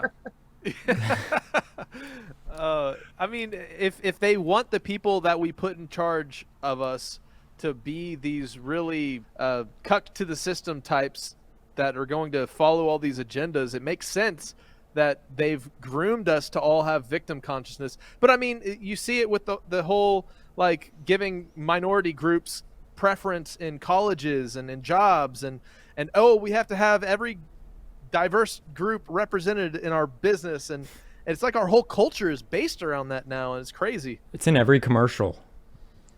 Oh, every single one. Yeah, it's like, it's like, oh yeah, we need more people in wheelchairs. It's like, what kind of business is like that? And it's a business based on fiat. That's why it's all banking. It's like, when you have mass injections of fake nonsense money for social agendas, yeah, you can do stuff like that because you don't need to make any money. None of these companies make any money. Like, it's all nonsense. It's all like really intense communist ideology. And I think that they're really trying to take it to the next level with the universal basic income and all that, because they can just be like, but then everybody starves to death. There's really no winning this thing, you know? That's why if you just get out of that and don't accept that as reality, the future's super bright. Because it's like, think about it. Like, my parents used to be college professors, and it's like, tricking blacks into going to college is like cruel at this point. Where it's like, oh, Darnell, you get to go to college ahead of Anthony here. And Darnell's like, yeah, about time, slaverism, you know? And then they go to college and they end up in debt, like with wasted years, and like they learn nothing. Their heads were just broken. Like, and they're going to be doctors. They're going to be doctors someday. And it's like, they're going to operate on us. Oh, dude, if you looked at some of the staff, it's like all black women. It's like, my name's Shaniqua, and I'm here to fix your mother brain. And you're like, oh, boy. It's all good. The Chinese aren't doing it, so neither are the Russians. We'll see what happens. I swear to God, I'm not just being naive. I'm like really optimistic. I think that there's never been a bigger opportunity to like shoot ahead than now, because so many people are literally just chopping their cocks off. Like, just, you know, let them. More cheese for me. Yeah, I mean, it's crazy to me. I mean, looking back, like when I was younger, I had a really skeptical view of Christianity. I grew up as a missionary kid in the Philippines, and so I was like the opposite of a Christian. And then now looking back, as I've kind of come full circle, and it's now my faith and not just my parents' faith, right? Looking at things in the scripture, like where it says what's good is going to be called evil, and what's evil is going to be called good. Yeah. And looking at that actually come to pass right before our eyes, like I never understood how the scriptures seem to be so accurate, and man, it's just crazy seeing the world totally flip. And now, you know, it kind of makes me wonder if they're going to be trying to force feed us all of these, you know, crazy ideologies, and that's they literally think they're doing a service to God because their God is them when they come after people that exactly disagree. Yeah, the villain doesn't know they're a villain. Like, they legitimately think they're doing great. Like, that's the thing, is they're like their God is them. Exactly. And they can't be God. It's already inverted. So then it just becomes like they're going off the whims of their insane perversion. It's fucking hilarious. What's the Philippines like, by the way? Is it awesome? Oh, it is one of the most friendly places for foreigners to, like, they are so pro-Western. Everybody speaks English. You can survive there for like I think minimum their average income is like $1,500 a year or something. And so I would always run into Europeans and Americans that were coming over to find Filipino wives or whatever, living on the beach. I ended up growing up there for like 10 years before I came back for college. So I had kind of a really weird third culture kind of view. But I love the Philippines, man. It's there's some theories that the Philippines is the land of Ophir, where King Solomon went to get the gold for the temple. And they were so rich back in the day that the natives came out to meet the people that would land on the shores of Mindanao, and they would feel sorry for them because they had no gold. And I think there's some big, like, really amazing things about the Philippine, like, culture. They're really humble people. Yeah. They're like the servants of the world, man. It's crazy. I've always been fascinated by the Philippines. How's the environment there? Is it like still like jungly and rich and good? Oh yeah, I mean, if you're not in Manila, I mean, Manila is a city of 25 million people, but a quick, well, it's a really long trip with traffic and the bad roads there. But once you get out away from the city and get into the rural country, it's really beautiful. Manila Bay is just a crap heap, though. There's a bunch of pollution, but some of the most beautiful beaches in the world are there in the Philippines. So it's definitely. I haven't been back for a couple years. I'm planning to go bring my family back there soon to share with my wife and stuff. Bounce here though, fellas. I gotta land the plane. This has been awesome. All right, man. Well, I wasn't able to shake Norm's hand, but I hope to shake your hand because let's all go to the festival this year. It's gonna be great. I'm doing a new special. I haven't done stand-up in almost 4 years, and my first time back on stage, I'm gonna tape it as a special called Noble Savage. Well, when? I'd love to be there. Labor Day weekend in the Ozarks. Awesome. Live from the Ozarks. That's amazing, dude.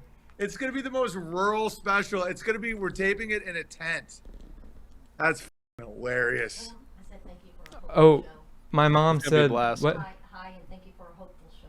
Oh, she said hi and thank you for a hopeful show. She's right over here. Yeah, thank you. Oh, hey. Yeah, I love it. Thanks for having me. Appreciate it, everybody. Yeah, man. Well, thank you for coming on the show. See ya. All right. See you soon. Thank you so much for being a guest on Skiba News Nation. I look forward to having you back on the show, and I hope you guys enjoyed this exclusive interview with Owen Benjamin.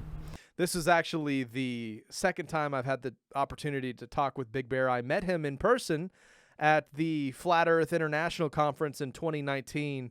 At the time, my boss had roped me into trying to interview him for a documentary we were working on at the time, and I had to ask him the question, why do you think Joe Rogan promotes DMT so much? And of course his answer was, because he's a flaming sodomite. Oh man, I cracked up, and of course the footage was unusable for my boss, but it was a long-lasting memory on my behalf. So I get a kick out of thinking of that, and it's so cool to get to talk to Owen, and I so much respect his journey of truth. Now, no one agrees on everything, and we're all on a different journey. Some people will be offended by his jokes. But it's not his role to be a pastor, or his role is to really poke fun at golden calves, and I truly respect that. And as he breaks down the idols of society, I'm just been entertained along the way with his approach. But one thing I really wanted to talk about in the interview, I didn't get the opportunity to, and I really hope sometime I can get the chance to discuss with Big Bear, is just the aspect of how I believe the flat earth topic was a kind of a light, a little candle, if you will, that was lit up in a dark world of deceptions.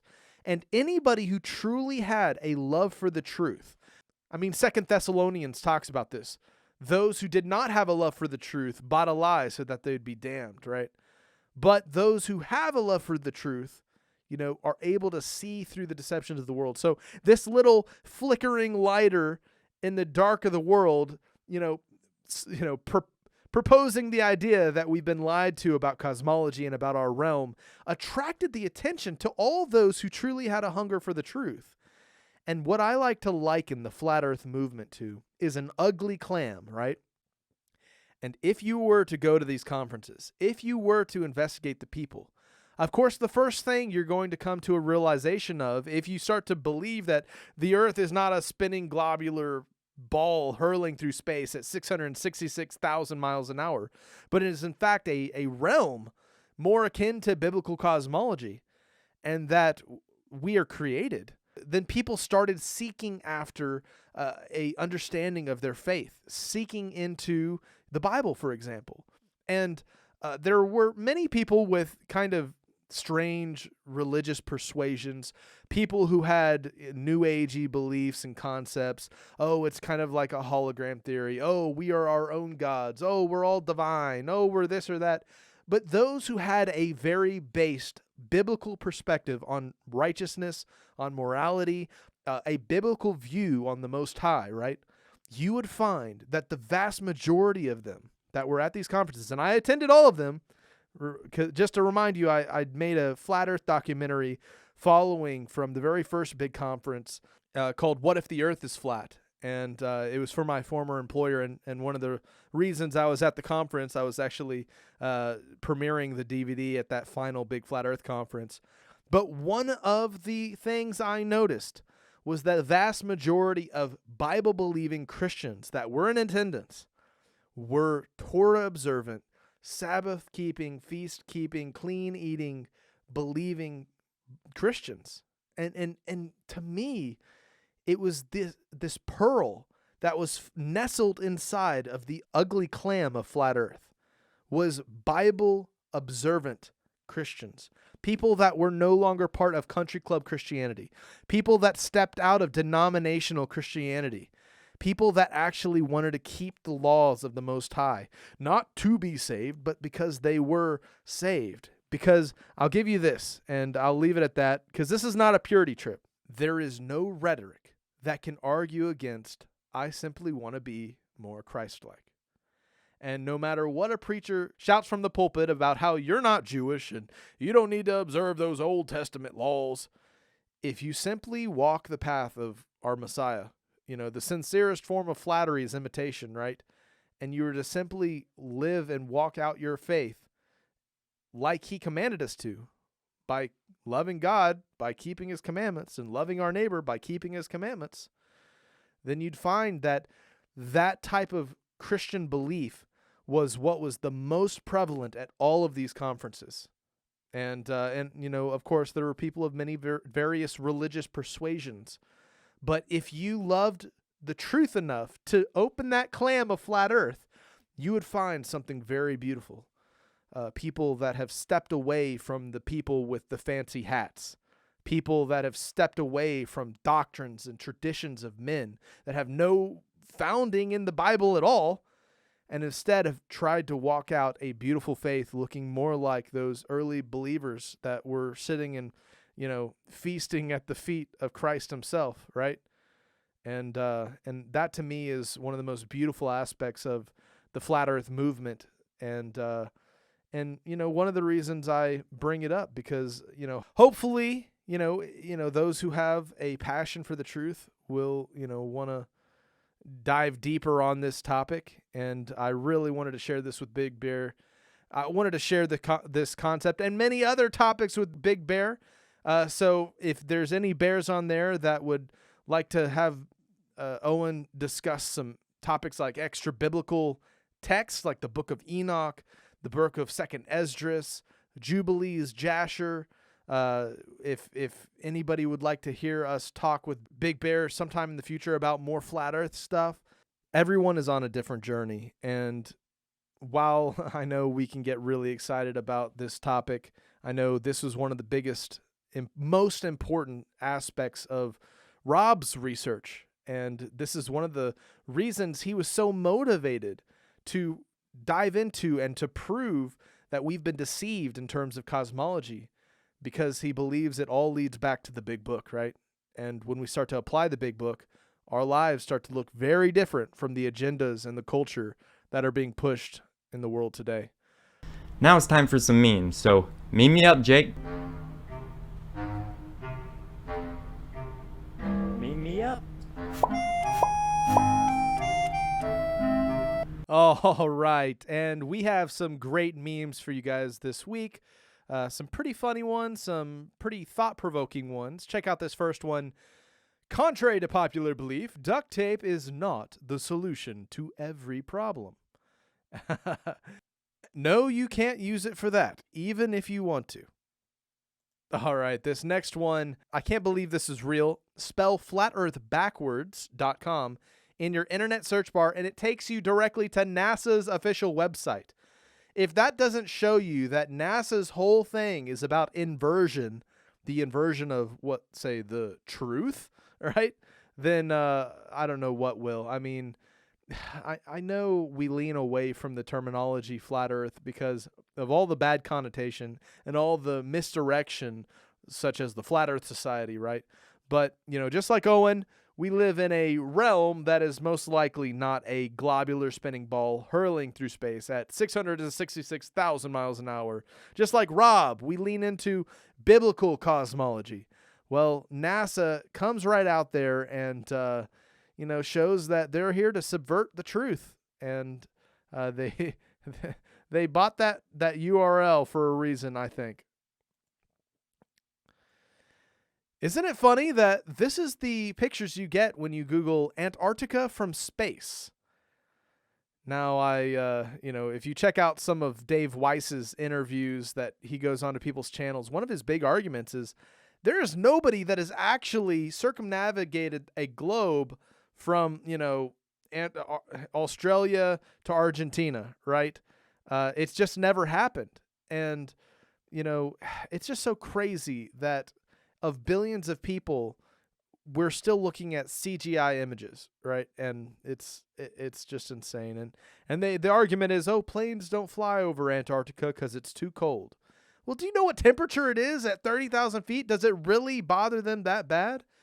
Oh, well, the fuel that it would take. Well, you don't think the technology of the planes that we have today could get us at least one flight that went from Australia straight to Argentina? Well, I mean, you know, some of these things really make you scratch your head in terms of what we've been taught.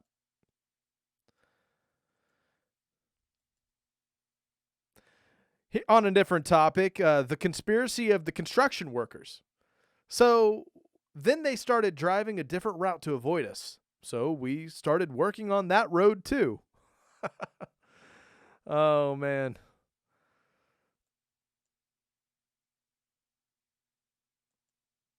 Conspiracy theorist. The term used to discredit someone who speaks about things you can't bear to look at, because if it were true, it would reveal a darkness in the world you're simply not ready to accept. Cognitive dissonance, anyone? Back on the Trump indictment, WTF? I just snapped this pic outside the New York courthouse where Donald Trump is being held. Does anyone know what's going on? For those of you who are listening, it's a bunch of SS dressed up guys standing outside of a building. It looks like, yeah, I saw another meme. It had a picture of Lenin, Stalin, and Mao and Joe Biden. And it says, the people through history who've had their political opponents arrested. Me showing God my memes and explaining how I was trying to save humanity.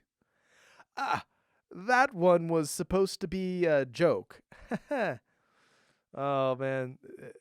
One of the memes I've shared in one of our earlier episodes was we are fighting a multinational, anti-corporation, big pharmaceutical megalomaniac beast system with the power of memes. Hopefully that'll at least bring a smile to your face and get you thinking about important things, if anything. Being a normie is great. I get to call anyone who says anything uncomfortable to me racist and conspiracy theorist. And when the system does collapse, I'll just die rather than live a post-comforts world. Oh, man. Online wellness influencers versus their actual lives. It's important to listen to people that have inward inspection, you know, and can admit their faults.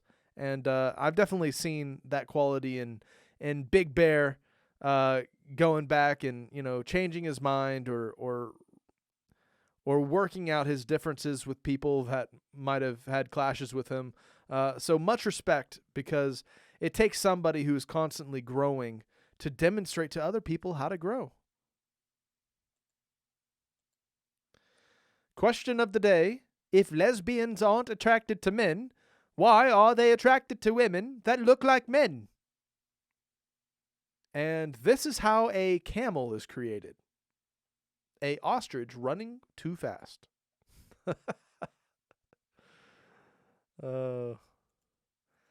On the pseudo-Egypt topic, have you ever wondered what's under the ground, under the Great Pyramids? Well, the truth is more terrible and crazy than you could even imagine.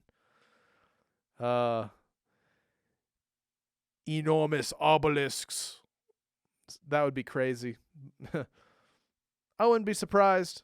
It kind of reminds me of that meme that has the picture of the Oompa Loompa heads on Easter Island, and underneath the ground you see they're like the heads and the toes are actually Stonehenge down on the other end of the world, right?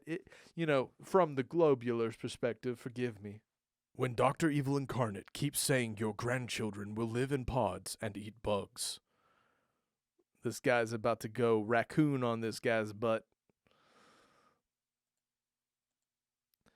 Dad, is Santa Claus a hoax? Of course not, son. Think how many people would have to be in on it. What does that remind you of?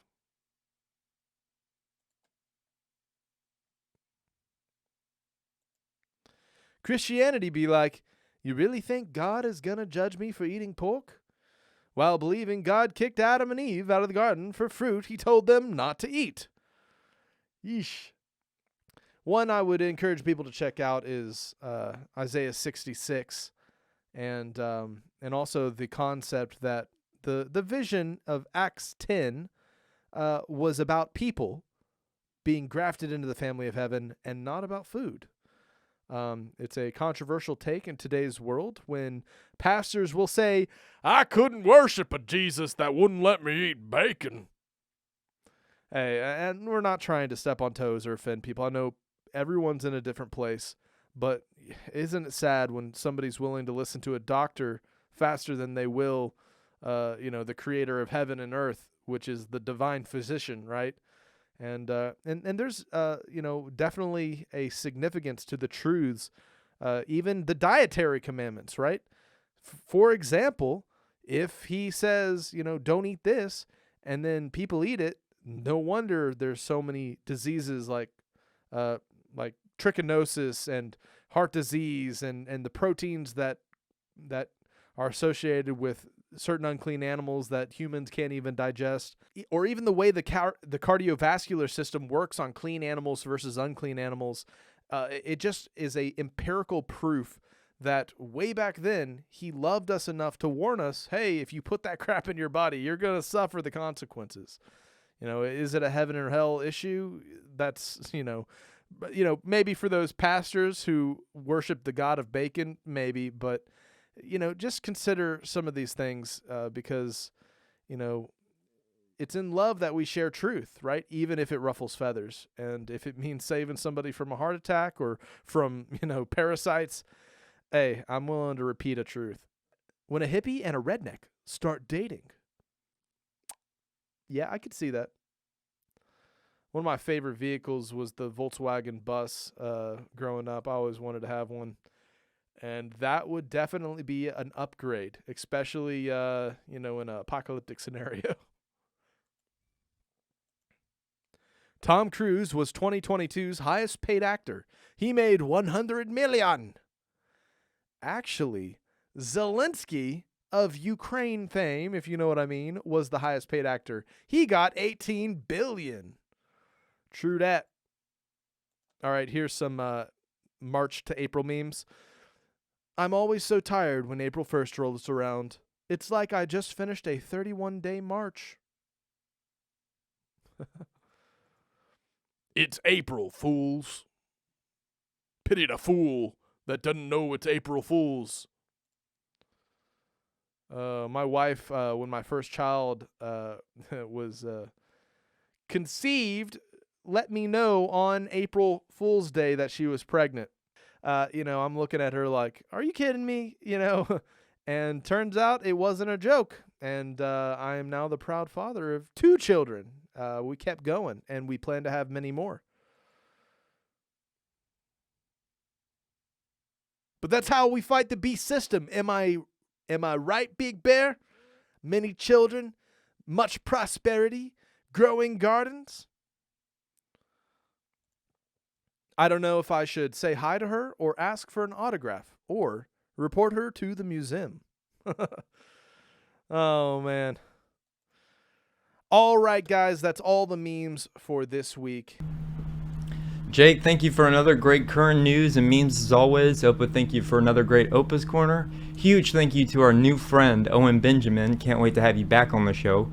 That was an awesome interview. And by the way, if you're on the Beartaria Times app, my username is Gibborim Bear, Gibborim Bear. And I'd love to connect with you guys. So until next time. Thank you so much, Big Bear. It was so awesome talking with you, man. We hope you guys enjoyed today's episode. Thank you guys for being here every week and for coming on this journey with us as we continue to stay on the quest for truth. Stay tuned. If you would like to submit a story, topic, or have any other inquiries, please email submit@skibanewsnation.com. Also, you can email Jeremiah Skiba personally at jeremiah@skibanewsnation.com. Also, email Jake personally at jake@skibanewsnation.com. If you want to write us a letter, send us something, help support us, or just say hi, please send your letter to Jeremiah Skiba, P.O. Box 560-271, The Colony, Texas 75056. If you write us a letter, I'll do my best to write you back. Hey, Skiba News Nation family, thank you for watching. Please like, share, subscribe, and click that notification bell so you never miss an episode of Skiba News Nation. If you want to help support us, please consider becoming a Patreon, where you will get exclusive content, shoutouts, and much more. And you can also support our channel by getting yourself some new Skiba News Nation merch. Thank you for coming on this journey with us as we continue to stay on the quest for truth. Huge shout out to all our Patreon supporters. Thank you so much for your support. We couldn't do this show without you. If you want to help support us, go to patreon.com/Skiba News Nation. Also, you can listen to Skiba News Nation podcast on your favorite podcast platform.